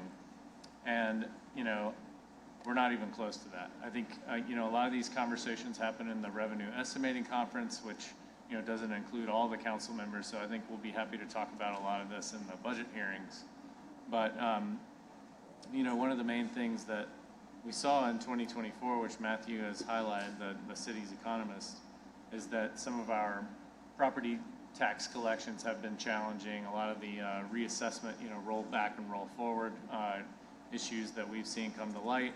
And then also, our general sales and use taxes that have, really not kept up with what we hoped they would continue to be following that, really nice year in 2023. So again, this happens in the REC, but I think everybody's, basically aware of it. I think, this year, mid-year, it was August 27th that the REC came back and said, based on what happened in the state legislature, removing some of our revenue opportunities, we really need to downgrade our forecast. So that doesn't happen very often. Oftentimes you'll see the REC actually revising the forecast upward, which is obviously a much better situation. But these are just some of the challenges that we're seeing in the 2026, going into the 2026 budget. So the last thing that I will say is we've talked a lot about our personnel deficit, which we're fairly confident in, around the $70 million range. But it's more difficult to forecast what goes on the other operating side. And what I think we can confidently say now is that it's very likely that we'll have very little fund balance in addition to on top of the required savings fund in order to be able to appropriate that in the 2026 budget. So that's why you see in the mayor's proposed budget for this year that in the general fund, Fund 1000, and also Fund 1183, there's no appropriation of use of fund balance as a revenue source. And I think when we talk about the expenditure challenges, we talked a lot about the terrorist attack from January 1st, the snowstorm. We talked about Super Bowl, but I think that, spending a lot of time in the federal government, myself with FEMA under Department of Homeland Security, when you talk about the terrorist event was a Sear 1 event, Sugar Bowl was Sear 1 event, Super Bowl was Sear 1, Mardi Gras was Sear 1. When Department of Homeland Security rolls in and say, hey, this is Tier 1, we're here to help you. We're going to tell you how to implement physical security and how to protect this event. It's a reimbursement part of that also. So the conversation should happen if this happens again, when DHS shows up with the recommendations, that they show up with the purse strings and they have money for security and have money for reimbursements for all of those events, and that did not happen. It was a reimbursement, an emergency declaration that we should have got from FEMA on the snowstorm. The whole state was inundated with 12 inches of snow. The city paid, over $2 million. We cleared the airport, we cleared the interstates, we cleared all the way into Jefferson Parish. And that was not reimbursed, and it was actually, being a FEMA guy, that was a reimbursable expense on an emergency declaration. So those are the things to show how we got here. And I think we've got a plan to move forward. We will keep cost constraints in effect through the new administration into 2026. That's my plan. And see how those revenue generating options play in to getting us back to where we need to be. But it's something that we definitely have to do. And with that, next slide. Okay, so back to the revenue side, mostly the way that we've tried to structure this presentation is just to highlight that, basically we can't spend money that we don't have. And so when we forecast the recurring revenues, this budget is built based on what we think we're going to get on the revenue side. So a lot of times that has driven the way that we've developed this executive budget. And the main goal is to ensure a structurally balanced budget, which is basically budgeted expenditures matching anticipated revenues. So you'll see that in some of the details going forward, and obviously we're going to have a series of hearings, so we'll get into the details on each department.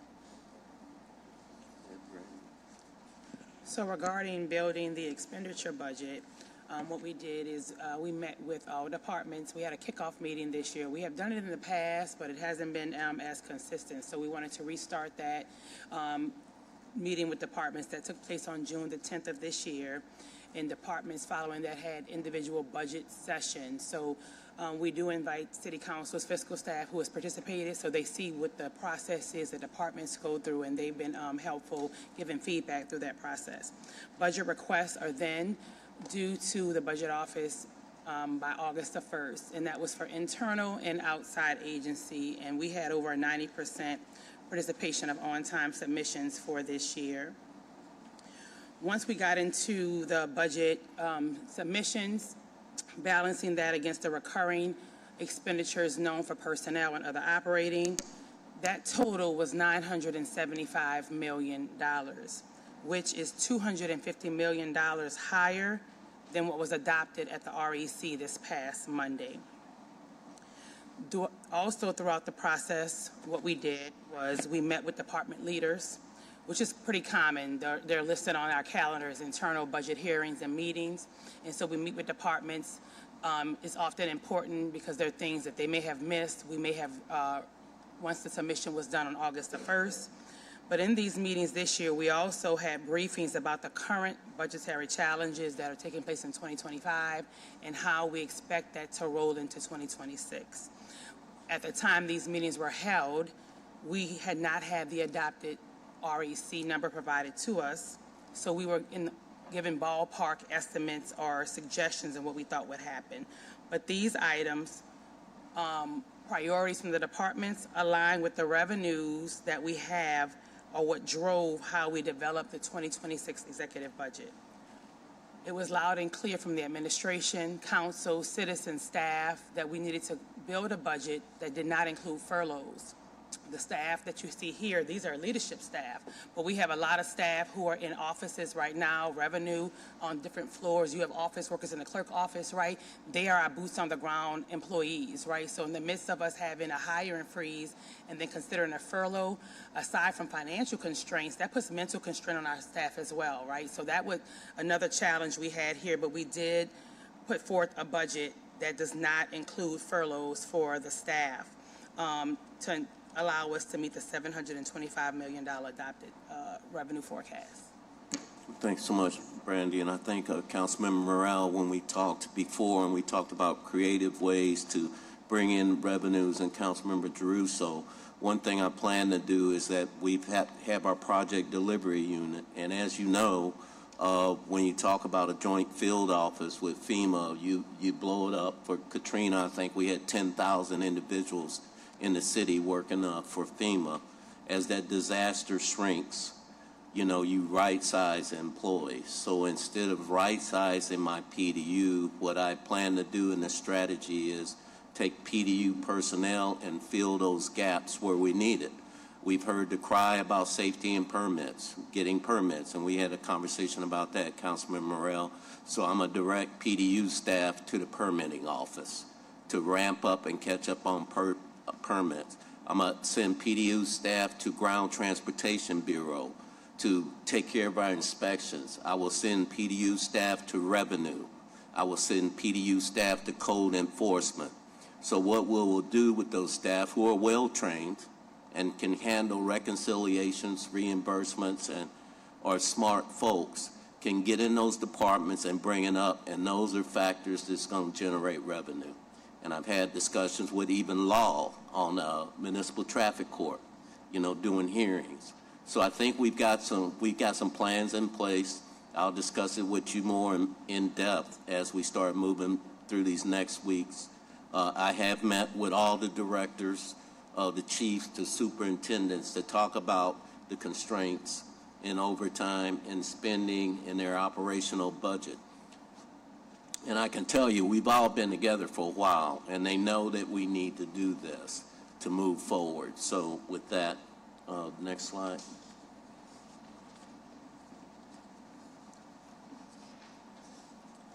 So more details on the executive budget for 2026. We have limited revenues, so that's going to require some extensive cuts. The personnel budget is going to restrain growth in the classified and unclassified workforce, and all other operating budgets are going to experience reductions. In this budget, there's a prioritization for classified employee avoiding layoffs or furloughs. However, we plan to continue the hiring freeze and have departments follow the exemption requests, and these current projections will result in about a 2.5% reduction in the personnel budget for departments throughout the year. A 15% overall reduction in the unclassified personnel budget was included, which accounts for personnel shifts during the transition and to prevent more drastic personnel actions. We have been working with departments, mainly mostly I would say our public safety agencies, to put limits on overtime, but we do know, looking at this year, that overtime being included in the budget is a necessity.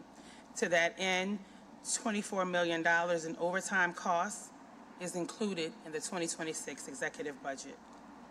Councilmember, Brandy, hang on 1 second, please. Councilmember Morrell. Yeah, I want to appreciate in our meeting, Joe, you talked about how one of the things that we can do and we should do going forward is really try to work with the chief, work with an OPD to identify what our overtime will look like for events a year prospectively. Because part of the issue is obviously we could not have anticipated the terror attack, but I think historically what we found is that for Mardi Gras, for Jazz Fest, for all the events that happen in that first half of the year, our officers and our police force generate a tremendous amount of necessary overtime. And by working with the chief, having the captains kind of estimate more aggressively what it looks like, if we build it into the budget prospectively, we won't be caught with a massive overtime sink again. Because obviously, we don't want to impact public safety in a negative way, but we have to be more honest with NOPD being perspective, saying, no, I'm going to need these 20 guys on this street every Mardi Gras. And rather than us pretend like we don't need 20 guys, that we're going to use 10, if it's going to be 20, let's budget for 20 and have the budget reflect that so that we aren't caught with a sink. Right, exactly, and I agree with you wholeheartedly. And I think what I'm used to, and you know, I've handled a lot of, I had 1,500 people when I was at FEMA, and a state budget of $37 billion, but I approved overtime. And I think the chief and all of the operational departments, sanitation, public works, they have to work the events also. So I think that we need to get into the rhythm of, and I think our public safety folks will do this. We know that during hurricane season, we're gonna have possibly 2 events. Let's plan for the overtime for 2 events, and we got January Jazz Fest, Mardi Gras, and with that, we can approve it. I can push it to finance and say we need the budget for this overtime because it's going to come this year. And I think that's the practice we're putting in place right now. It's going to take us a little time, but we'll have it put together before the end of the year. Thank you. I just want to add with the overtime, what's happened too is in the past, overtime probably was never properly budgeted, but what we had before when we built the 2023 budget, we removed all these vacancies, right? So before there was always a cushion, so no one ever really looked at, are we really going over overtime? Is that cutting into these unbudgeted positions, their totals? So we started seeing more impacts of that in the 2023, 2024, and now the 2025 budget. So the exercise you're mentioning, I think it'll be perfect for us to an assessment on that, yes. The last piece that I have here regarding, I'm sorry. Yes. No, just briefly, special events, we've talked about that. We were just awarded the 2028 national championship game for the NCAA football. Who negotiated that, and is there an opportunity to get with whoever negotiated that to talk about how there can be better participation? I'm not sure, Councilmember Tom. I don't know if it was Sports Foundation or ASM that negotiated the deal, but I'll find out.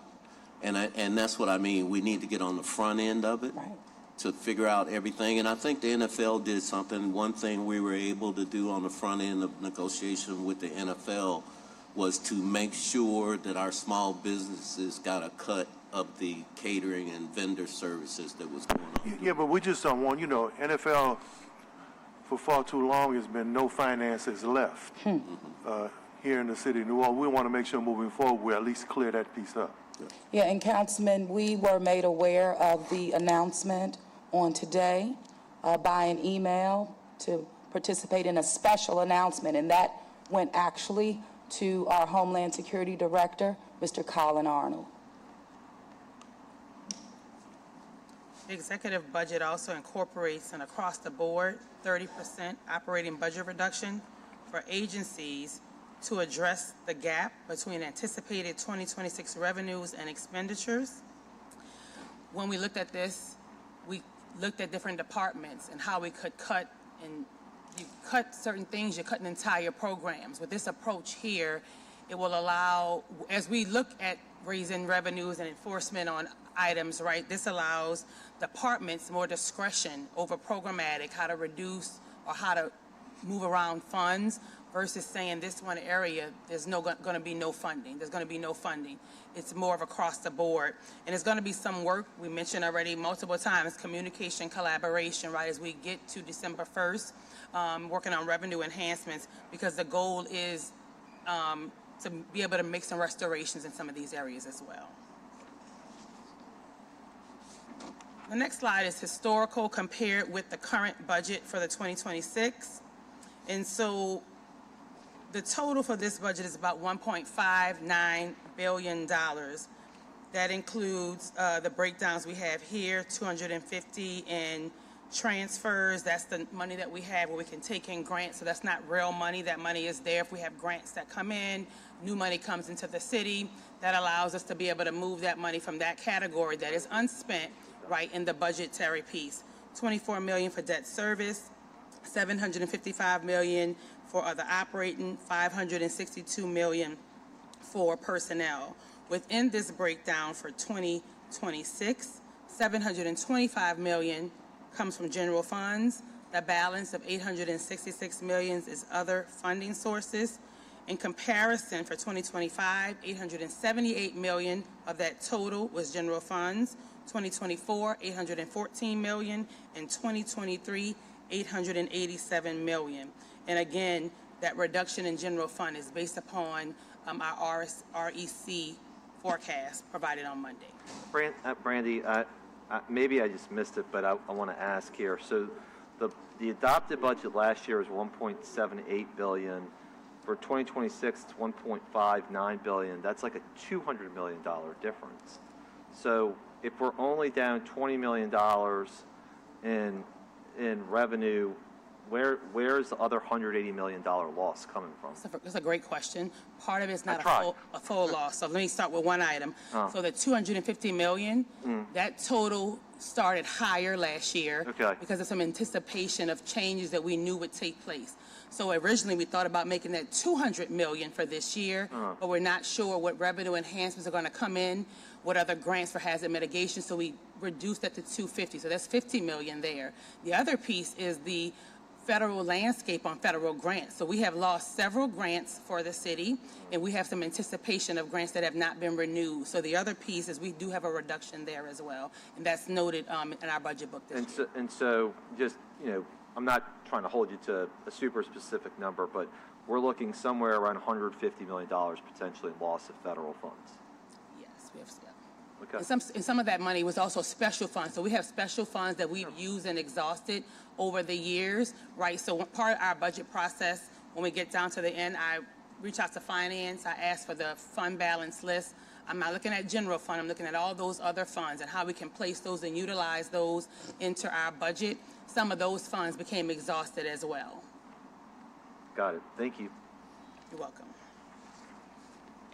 So as we talk about the general fund revenue forecast, we see the 2026 adopted forecast and the difference between 2025 and 2026. Most notably is the other taxes category, where we see a $27.7 million decrease. That is as a result of the legislative actions we spoke about earlier, as well as in the REC, where the legislature exempted quite a few categories, including some construction exemptions. We know the traffic camera revenues have been impacted by state action.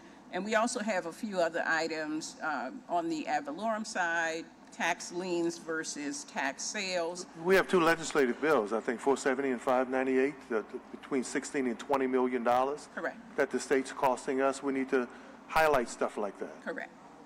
We do. And we have at length in the REC with that discussion. In the miscellaneous revenue category, the reduction is as a result of interest income being reduced because there is not as much cash in the bank. The consequence of that is that we're not earning as much interest. So we've seen a reduction of $3.4 million overall in that miscellaneous category. The interest income is actually down 12.3%. On the next slide, we talk about proposed revenue enhancements. There are opportunities here to increase revenues. We are looking to employ high dollar impact initiatives.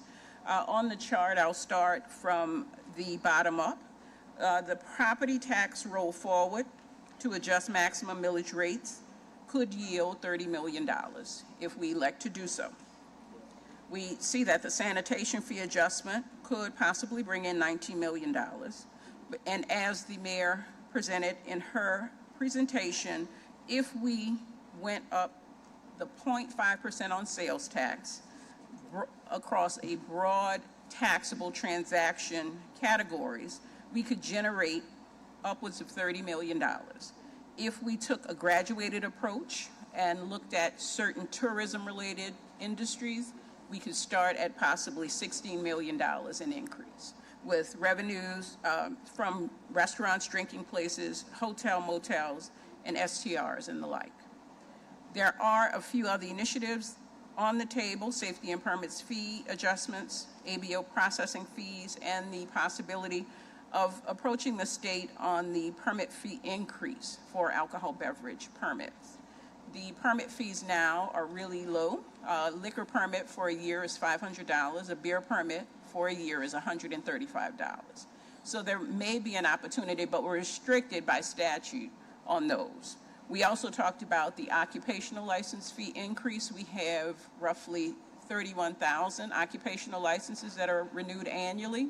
The minimum fee is $50. So if we considered an increase there, that would be a revenue enhancement, but we are limited statutorily. So we will have to work with the state on those initiatives to get those things moving. We also talked about parking fee and fine adjustments that could yield $5 million. We are pursuing all revenue enhancements and revenue generating initiatives, including but not limited to auditing of sales tax, sending delinquent parking debts to the Office of Debt Recovery to collect on those receivables, and reassigning the personnel to revenue-generating tasks, as CAO Threat mentioned earlier. If we have more reach, we can contact more people, and it should result in a lot more activity on the enforcement and compliance sides. Wait, before you go to that next slide, I had a question, Mr. Chairman. Sorry, Councilmember Morrell. On fines and forfeits, it says here in the adopted forecast, the fines and forfeits is at 11 million. I last recall when the former CAO was here, the amount of outstanding parking tickets was significantly higher than that. Is that the estimated how much we'll get after we do, what do you call it, Joe, when we do the forgiveness? Amnesty? Amnesty. Is that the amnesty estimate?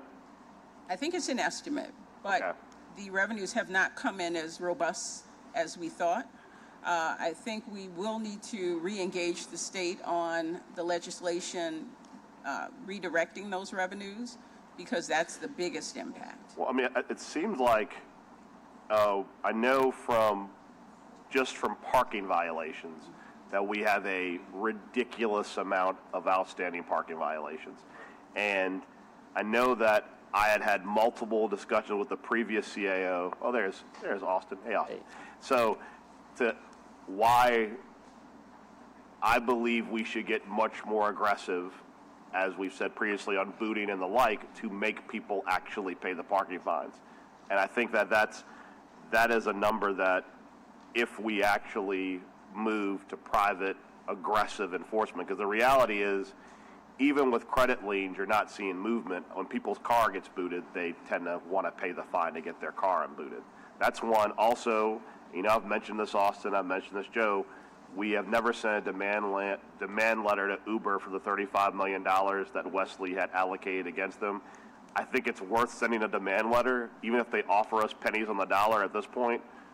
Pennies would go a long way towards trying to attack this hole. So, I mean, I know it's something that we haven't really enforced, but I would also like, if you could talk to ground transportation and other similar groups, if we have corporations or groups with large potential exposure, sending demand letters just at least might get their corporate counsel engaged and try to do settlements, so we could try and dig ourselves out of this hole. Sorry, You want to talk about the amnesty? yes. So parking tickets, the delinquent debt over the last 10 years was $40 million. That $5 million reflected would be after we start sending tickets to ODR, State Office of Debt Recovery. The MOU with State Print and Mail should have reached the mayor's office yesterday, so that's our next step to begin sending those 60-day notices, which will then be followed by a 30-day notice. Then the Office of Debt Recovery sends a 15-day notice. And then on day 61, the city can elect which of those to move forward with sending them to the Office of Debt Recovery. Okay, and I know that I had some people contact me and said they had received text messages about amnesty.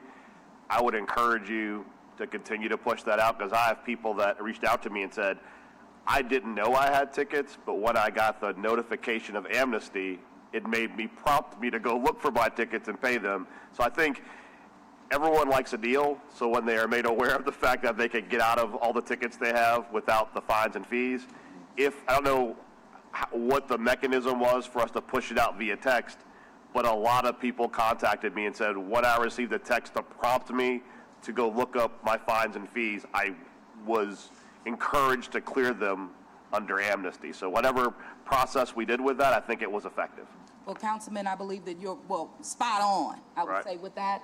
And one of the reasons why we are extending it, we've seen that behavior. When it gets to the end, I mean, people rush to pay. Right. And so we're doing that. Also, I just wanted to make you aware that we have, with NOPD, started with traffic stops and even over 100,000 tickets in terms of being written and the like. It's just, again, force multiplier, boots on the ground, presence is there, but those are tickets in terms of fees that will come directly to the city of New Orleans. And just, I'm total agreement. The best thing about NOPD writing tickets is we don't pay a cut to the camera company. Exactly. It all goes to us. Exactly, and that also speaks to, Councilman, when you heard CEO Threat talk about hearing officers and the like relative to the law department. So doubling down there, so while you're writing them, they're processed, right? So thank you. Thank you. Yeah, and I think one thing, I talked to Councilmember Taruso. I did talk to Steve Nelson and Gray about red light cameras, not traffic cameras, just red light. If we turn those on, just a share of that in the CEA we've got. So we're going to have those conversations soon about that. And I think that's another avenue that could bring both the city and soon Water Board some most needed funds. Thank you. Councilmember Moreno. Thank you. I think if we could also start working on, obviously we've talked a lot about the amount of money that actually goes to the state and that we don't get to keep here. If we started coming up with a list of different initiatives that we could start bringing in our state legislators to be looking at now as to potential revenue that could be brought in, if, for example, we were able to pass a law where we would be able to get a portion of online gaming. Because right now, all of the online gaming, even the one that's happening at Caesars, goes all to the state. We get nothing locally, We get a small portion, not probably enough, but we can get those numbers for you. And so online gaming and then figuring out a path on how do we move forward without having to pay all the Emperor's penalties, because that's $3.8 million every year. That's like money we're just, burning. The other piece too on STR taxes, if we could make those, because right now, as you all know, STR taxes are capped by the state legislature. I think it's at like 6.75%, something like that. And if we could raise those to be comparable with the tax rate with hotel motel taxes, that would bring in several $1 million as well. So if we could all work together to come up with a different list of revenue generation that we could get if we move forward with different pieces of legislation, I think that would be helpful as well. And we could also start preparing our state legislators to really be ready as the new year starts, to start filing their bills and really get this kind of collective effort to try to get more money being kept right here instead of just going to the state. Well, if I may, Council Member, we actually do get sales tax from short-term rentals. Oh, of course you do, yes. No, but the tax rate is 11.75% for short-term rentals versus 5% for regular hotels. So we do get hotel motel tax off of short-term rentals and that 6.75%. I agree with you, but the difference is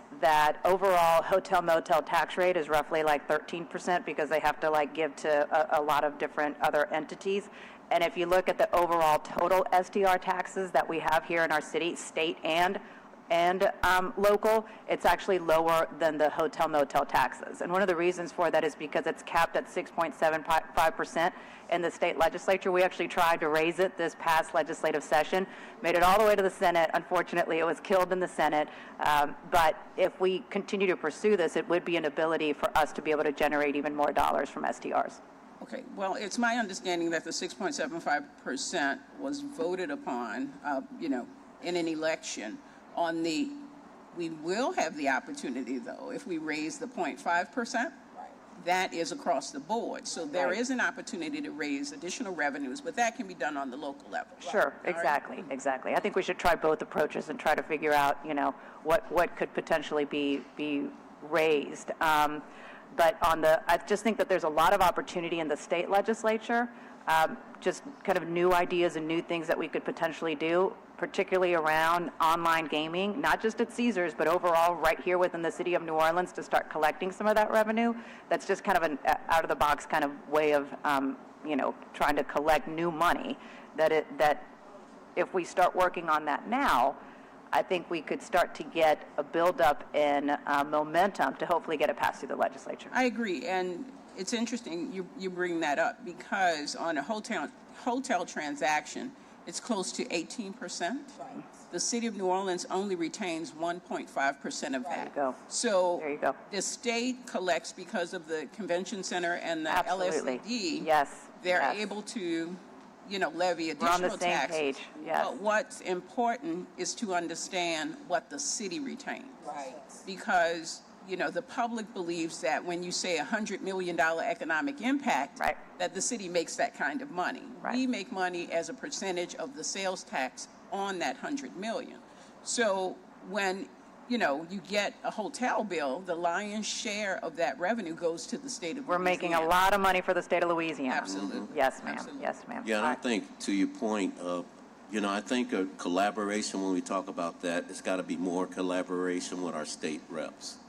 And a lot of times when we need help from state reps for representing New Orleans, they don't provide the impetus we need for the bang for the buck, and I think that needs to get better, our relationship with our state reps. Well, and I think too, that's why I'm bringing this up now, early on in the budget process so that we can start bringing them in now and potentially lay out some possible pieces of legislation and solutions so that they are part of it now and not, Joe, to your point, maybe last minute or whatever. But I agree with you, whatever we can do to bring them in now to come up with different options. And maybe they have ideas that they're seeing right now that could help us with raising revenue as well. Right, and I think understanding that the dialogue must continue to happen, and much like we caution the impact to our city revenues with the changes at the state legislature. And we're experiencing those impacts right now. And you mentioned NOMers, and I know you voted on that legislation as well, but also the EMPERS. But the impact. I did not. That was in 2018 after I left. But the impact is significant. Absolutely. So collaboration, absolutely. Delegation, both local and state. Yes. But that 0.5, the state legislature has already done their job there 40 years ago. Now it's up to this council that can move forward with that 0.5. Thank you. All right. And Mr. Threat? on the next slide, when we talk about general obligation bond sale, we have a moving for a voter appropriation of a $510 million upcoming bond sale, and the voters will vote on that in November.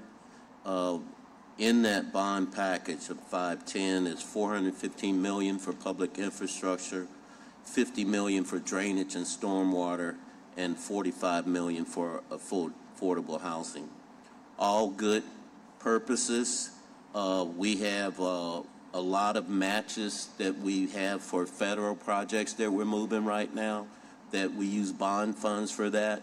I mean, you can just drive around the city and see how many of our bridges are shut down because we need to get in there and get work. And Rick, my director of public works, does not have the bond funds to approach or take on those bridges that we critically need to get open. Another point, one of my contentions, and I think for Councilmember Drew, so all of you really, that ditch drainage.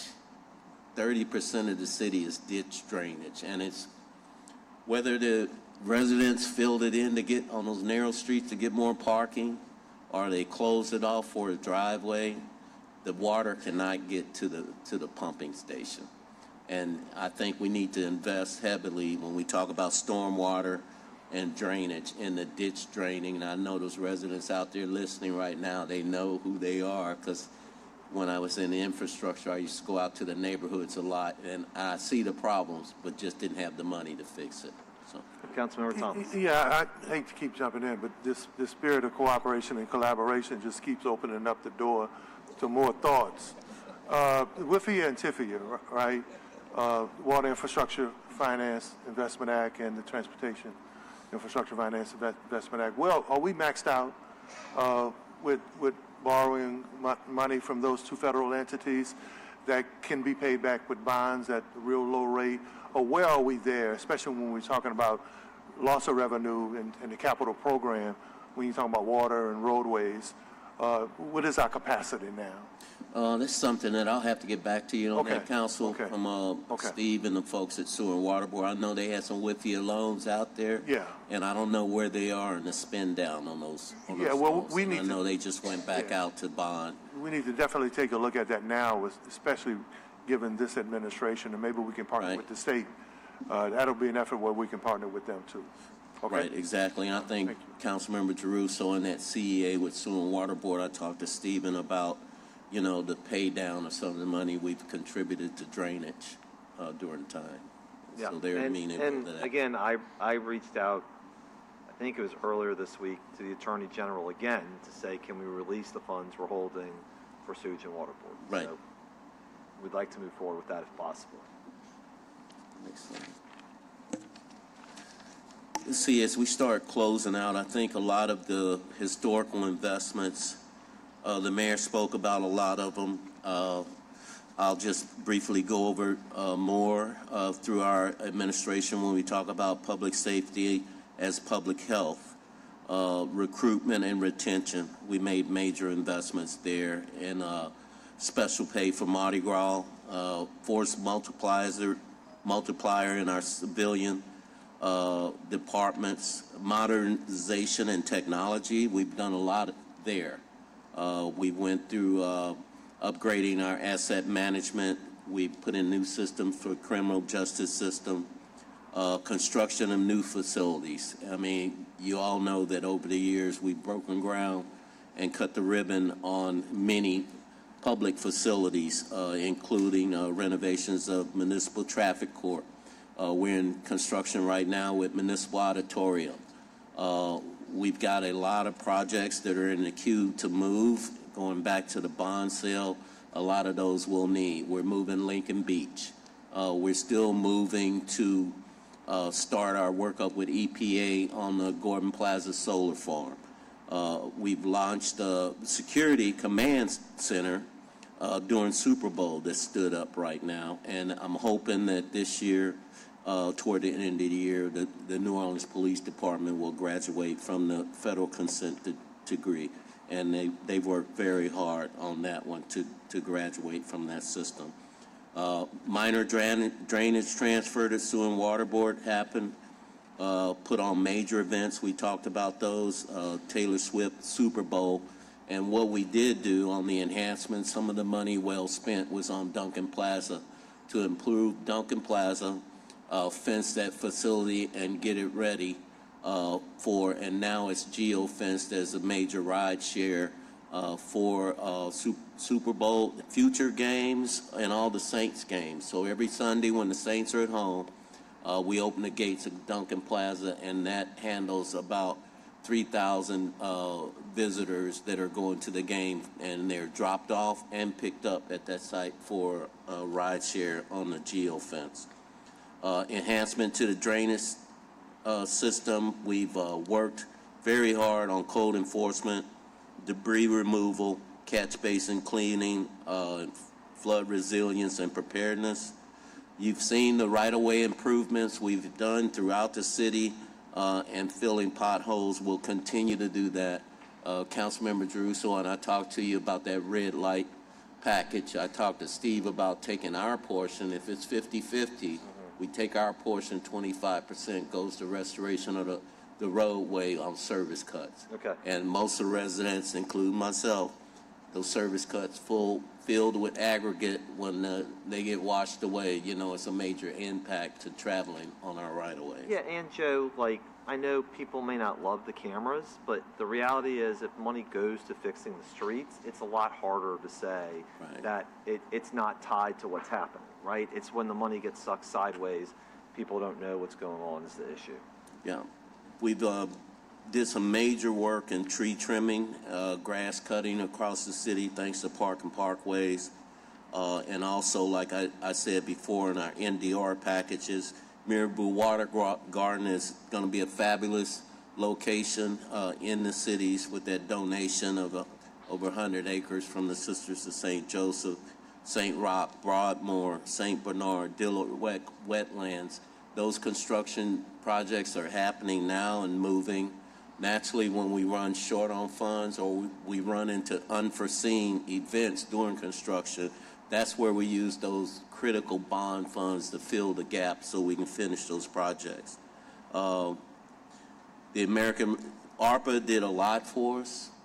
I think, Romy, if we had started sooner with this package in mid-24, we probably could have made some headway to where we wouldn't be here. But, you know, the programs were there. It was the idea that we had a ton of cash, and that was not the fact. So NORD, the Recreation Department has grown, Children's Hospital. We're moving Charity Hospital and other icons in the city have been manicured and are moving forward. So I think we've done a lot, and we have been demolishing a lot of blighted properties. We still got to work on those tires, Councilman Moreno. Still got a lot of illegal dumping of tires in the city, and that's something that we have to address. And Joe, I just wanted to make a point regarding ARPA. You know that the City of New Orleans allocated over $180 million of ARPA dollars to organizations for programming throughout the City of New Orleans, meaning those organizations will conduct the programming that we need to meet our people where they are. But those organizations receive public money directly, and as we move forward, there just needs to be a focus on accountability, ensuring that those organizations are held to the standard of not only spending the public dollar, acknowledging that it is the city's investment, and in addition to that, just again, making sure that the money is spent appropriately. And those organizations also receive a fee for services rendered. Yeah, thank you, Madam Mayor. And then we talk about affordable housing. We moved very quickly on affordable housing. We talk about Turo, Shakespeare, Navy Support Activity, River District, just to name a few. We're always continuing to work with our external partners, with New Orleans Redevelopment Authority, French Market Corporations, and NOBC, New Orleans Building Corporation. We've made major leaps and bounds in job training and workforce development programs, and we've started our partnership as far as commissions and governance with Save Our Soul to move forward with the redevelopment of Municipal Auditorium, and we will do the same to move forward with the development of Lincoln Beach. When we talk about good governance, we have raised our police to a standard in the last 3 years with merit promotions and raises. And then we've also put in additional financial systems like Procore to help our contracts move more quickly. And we've purchased a new asset management system that will capture all the assets in the system as far as right-of-ways, street lights, traffic signals, and facilities. So we can, when the residents go into 311, they will be able to identify the actual asset in the city and report on it, and we'll have a dashboard that will tell us the condition code and when the asset is really repaired or out of service. And then citywide consolidation of citywide human resource functions within city government. Brandy. So we have some updates listed in the presentation, and I'm not going to go over every single bullet point, but it is important to note that even though we don't have new allocations that we're able to appropriate for ARPA funding this year, it's important to highlight what we've been working on with ARPA in collaboration with the agencies that the mayor referenced prior, and what we're doing right now. So there's 94 projects in total, and the pages following outline those projects that we have, and we've had over 188 purchase orders and contracts moving. We have a team that works diligently each day with these partners, keeping them accountable, as the mayor stated as well. What we see on the next slide is the category updates that we have and where we place the funding at. And at this time, there's a little bit over $46 million that is unspent. That's not unobligated. Those are funds that are unspent. So we've had prior conversations internal and more recently with Councilmember Giarruso's office and at the last Budget Committee meeting on how viable it is for that $46 million to all be spent by the end of 2026. Because if it's not spent, then we have to send that money back. So there's a task force that we have, and we're going to have a meeting coming up soon, hopefully before my meeting, October the 14th, budget meeting, so we can provide some updates then. And so, again, that's still one-time pluggers, but those one-time pluggers may assist us for this year and assist us for the 2026 budget. So those will be some of the amendments we will need to do. We left everything in ARPA in place because we have some moving around to do for those items. So those will be some changes that we have there. And the next page just shows spending by department, what was allocated across departments. And again, this does not mean those departments were spending the money. They're partners in the community who this money went to. We have in Bantu Village, I believe the health department utilized with them. That's one of the examples that we have as well. Money for our homeless services as well as included in these projects. And then the other pages are more detailed on the actual projects that we had reported to Treasury, how much was obligated, spent, and remaining. So what we'll see coming up is as we do final evaluations on that remaining column is in these projects that were already reported, how we could reappropriate that money for projects that are coming in under budget. So with that, I think our briefings today, you've heard that we've got a shifting financial environment. It's not the first time for the city that I think through history, that we've been in this spot where we had to do a course correct in the financial environment and get back to a balanced budget. We've had some unprecedented investments that improved service delivery and enhanced quality of life, created opportunities for some of our small businesses and for our residents. We face time to time numerous disasters or events. I mean, in the last 8 years, I joke with the mayor and she said we need to write a book. It's not a book, it's a series, because it seems like I live in the EOC. I mean, people ask me, how was the game? I know you went to Super Bowl. I was in the EOC for the Super Bowl. So, that's the way it operates. But we're resilient. We always bounce back. And I think there's the opportunity to collaborate and, just get back to business and take care of our financials. Make sure that we always get the best deal of a deal. Because over the years, it seems like we always get taken advantage of. But everybody loves to come to New Orleans. I think in our briefing, I know I had some comments before about water. We live with water. And a lot of our projects we do, whether it be mitigation or the resilience projects or the H&H studies, the drainage work we're doing all throughout the city is to make sure we capture, defer, and prevent water from getting to our pumping system as slow as possible. I talked to Stephen the other day. I'm on the task force for the saltwater intrusion, and we always have conversations about it. I think the power plant, Councilmember Giarruso, is up and running, right? Fingers crossed. Yeah, we actually have a call about it on Monday. Yeah, we got redundant power to pump. But what we want to do is prevent water from getting to the pumping system. I think that just alone the Broadmoor project will defer or retain about 40 million gallons of water. So we've got multiple projects across the city like that. And with the rise in sea level, I think that, the bond appropriation, we have to put a focus on water, stormwater, drainage, and how we live with water. And I think at this point, unless you have some words, Madam Mayor, that's concludes our budget briefing for 2026, and looking forward to our department briefings that will start on October 14th.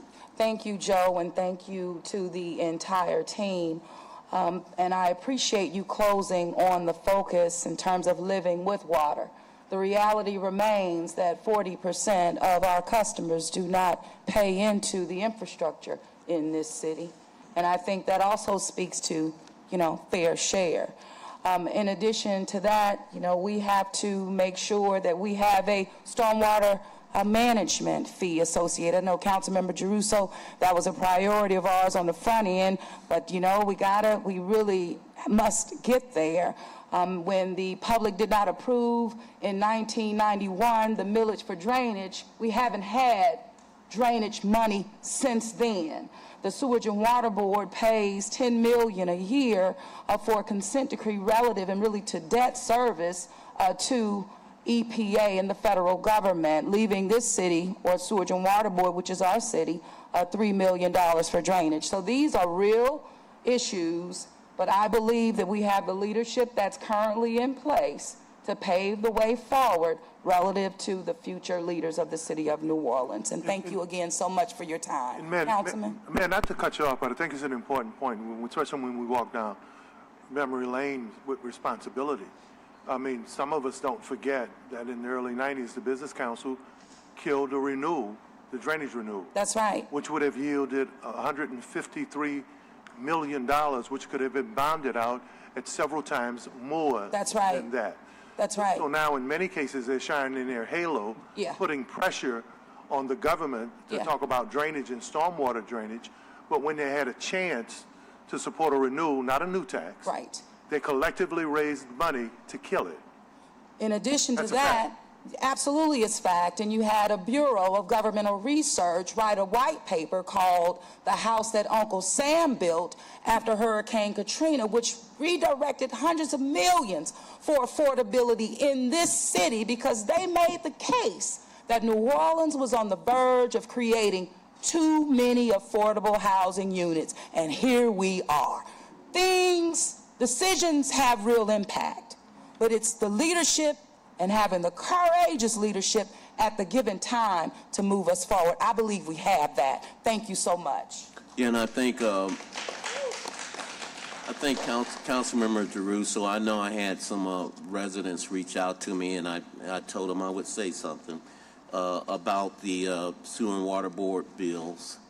And I think that some folks have reservations on the bond sale in reference to, some of the big bills that they have on their plate that they have to pay down. And I'm hoping that, with the red light cameras or something else, if we get added revenue, if we could some way get a way to fix some of those bills that are way beyond some of the living means of the residents in the city. Wait, can I ask a point of clarification on that? So are we talking about bills that they went through the appeals process and they lost the appeal, so to speak, and it's an older bill that's just a larger bill? I mean, I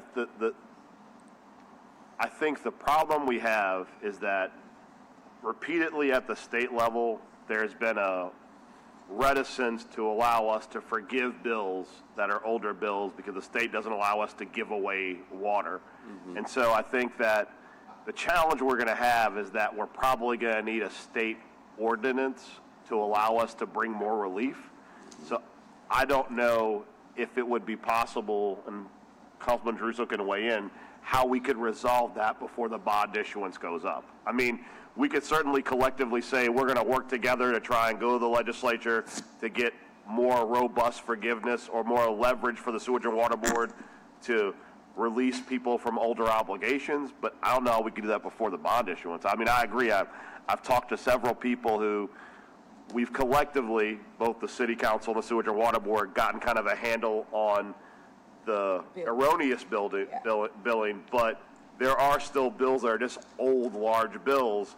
But if it's due, that requires us to do something additional that we don't have the power to do yet.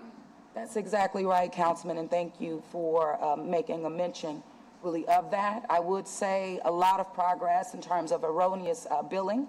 You have thousands of customers now that have enrolled in even the Promise Pay, where they have accepted the debt that they do owe to the utility. but work, of course, still needs to get done.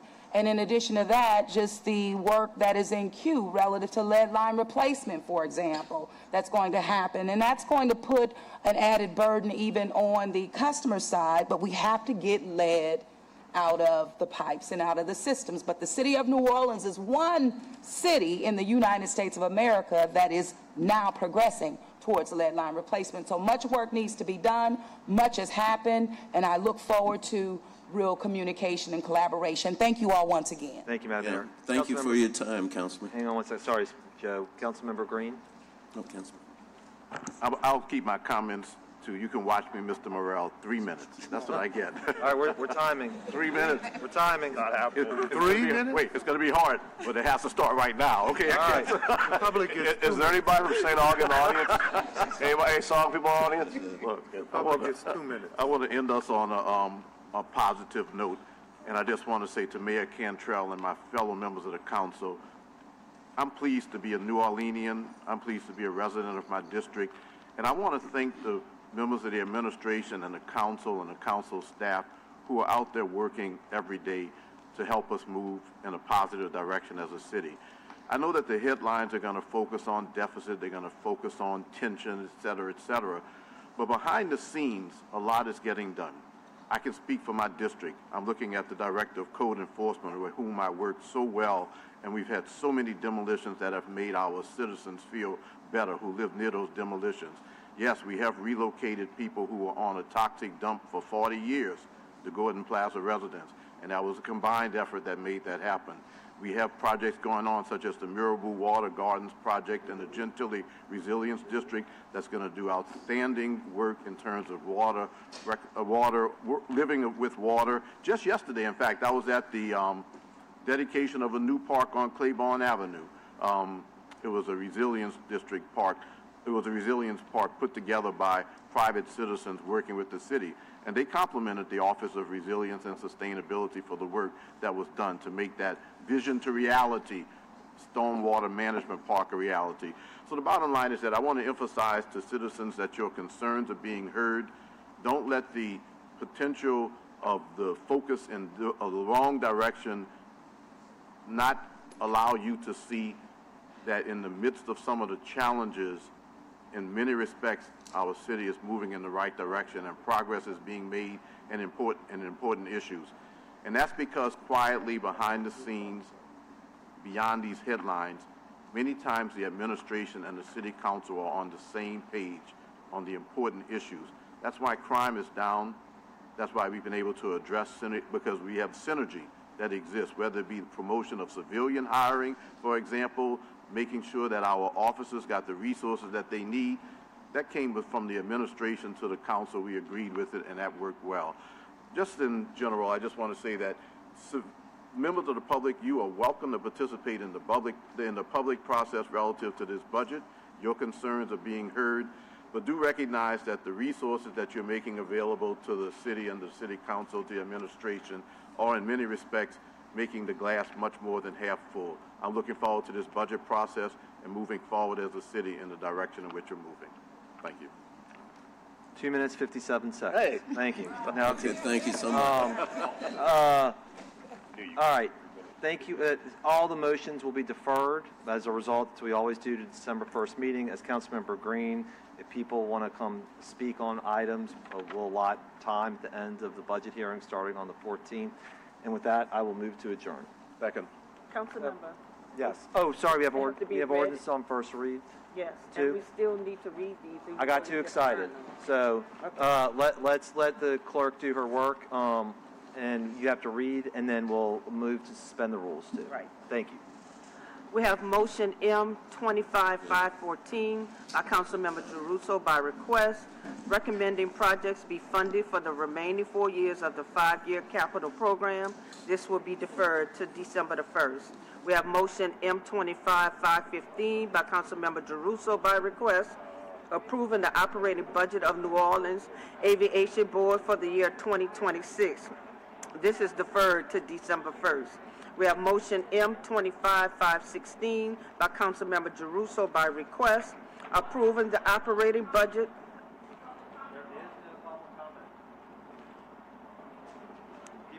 of Delgado Albania Plantation Commission for the year 2026. Wait, I'll take care of it.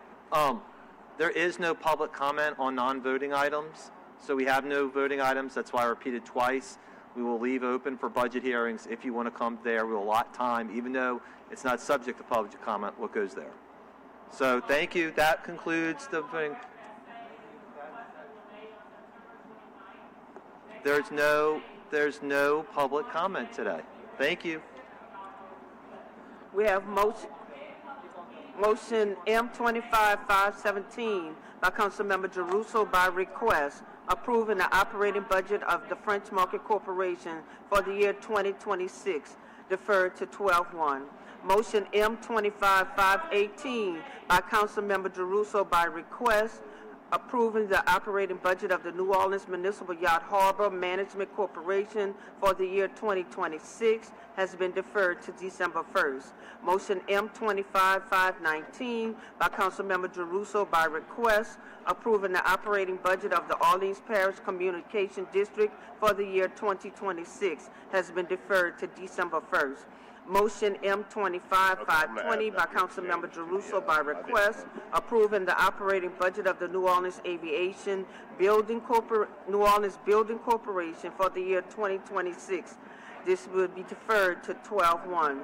Motion M25-521 by Councilmember Jeruso by request, authorizing the Clerk of Council staff to make any necessary technical, typographical, mathematical, and/or structural adjustments to any ordinances, motions, and amendments related to the adoption of the 2026 budget. This motion allows for the assurance of accuracy and the elimination of errors, has been deferred to December 1st. So, council members, we need to suspend the rules to go on ordinances on first reading.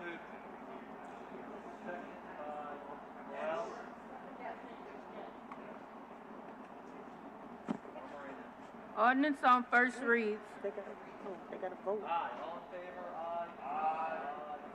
5 yeas.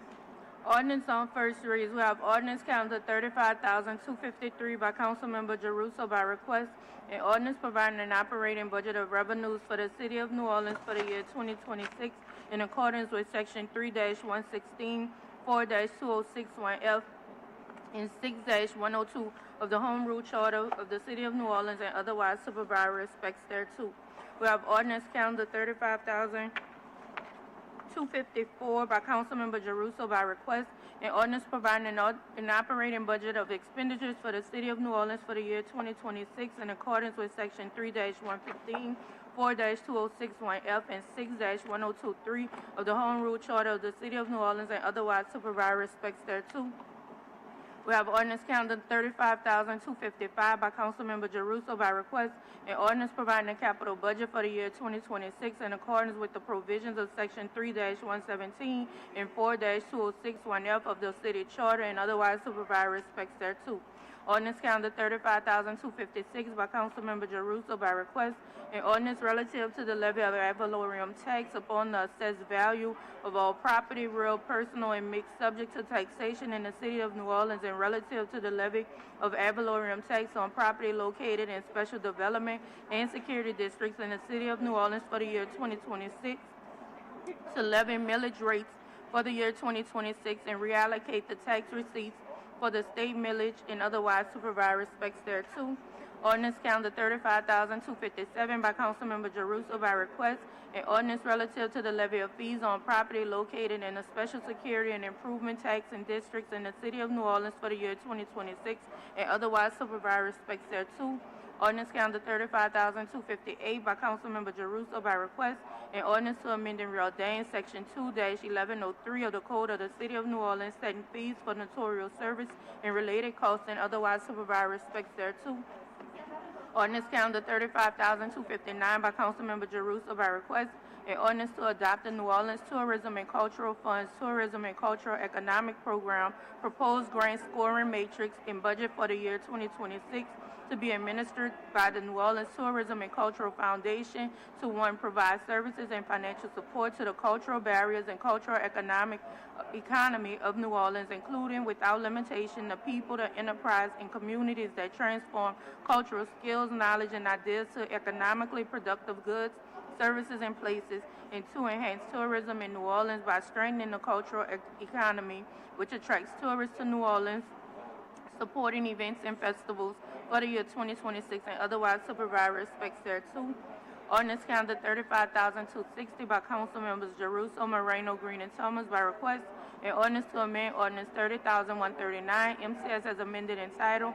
An ordinance providing operating budget of revenues for the city of New Orleans for the year 2025 to appropriate grant funds received from the National Association of County and City Health Officials to the Health Department for Medical Reserve Card Program and otherwise to provide respects thereto. Ordinance calendar 35,261 by council members Jeruso, Moreno, Green, and Thomas by request. An ordinance to amend ordinance number 30,140 MCS as amended in title. An ordinance providing operating budget of expenditures for the city of New Orleans for the year 2025 to appropriate grant funds received from the National Association of County and City Health Officials to the Health Department for Medical Reserve Corps Program and otherwise to provide respects thereto. Ordinance calendar 35,262 by council members Jeruso, Moreno, Green, and Thomas by request. An ordinance to amend ordinance 30,139 MCS as amended in title. An ordinance providing operating budget of revenues for the city of New Orleans for the year 2025 to appropriate grant funds to help mitigation for personnel expenses and otherwise to provide respects thereto. Just wanted to come by and say. Ordinance calendar 35,263 by council members Jeruso, Moreno, Green, and Thomas by request. An ordinance to amend ordinance number 30,140 MCS as amended, entitled an ordinance providing operating budget of expenditures for the city of New Orleans for the year 2025 to appropriate and move grant funds from hazard mitigation for personnel services and otherwise to provide respects thereto. Ordinance calendar 35,264 by council members Jeruso, Moreno, Green, and Thomas by request. An ordinance to amend ordinance number 30,139 MCS as amended in title. An ordinance providing operating budget of revenues for the city of New Orleans for the year 2025 to appropriate grant funds to the New Orleans Police Department for the fiscal year 24 STOP program and otherwise to provide respects thereto. We have ordinance calendar 35,265 by council members Jeruso, Moreno, Green, and Thomas by request. An ordinance to amend ordinance number 30,140 MCS as amended in title. An ordinance providing operating budget of expenditures for the city of New Orleans for the year 2025 to appropriate grant funds to the New Orleans Police Department for the fiscal year 24 STOP program and otherwise to provide respects thereto. We have ordinance calendar 35,266 by council member Thomas by request. An ordinance authorizing the mayor of the city of New Orleans to enter into a cooperative endeavor agreement between the city of New Orleans and the New Orleans Police Department and the Orleans Levee District Police Department for a term greater than 1 year for the public purpose of providing mutual law enforcement assistance across jurisdictional boundaries in certain circumstances, which will be mutually beneficial for promoting the welfare, safety, and enjoyment of the Orleans Levee District Police Department, as more fully detailed in the Cooperative Endeavor Agreement form attached here to as Exhibit A and otherwise to provide respects thereto. This is all matters on ordinance on first reading. Councilmember, those are all the matters on first reading.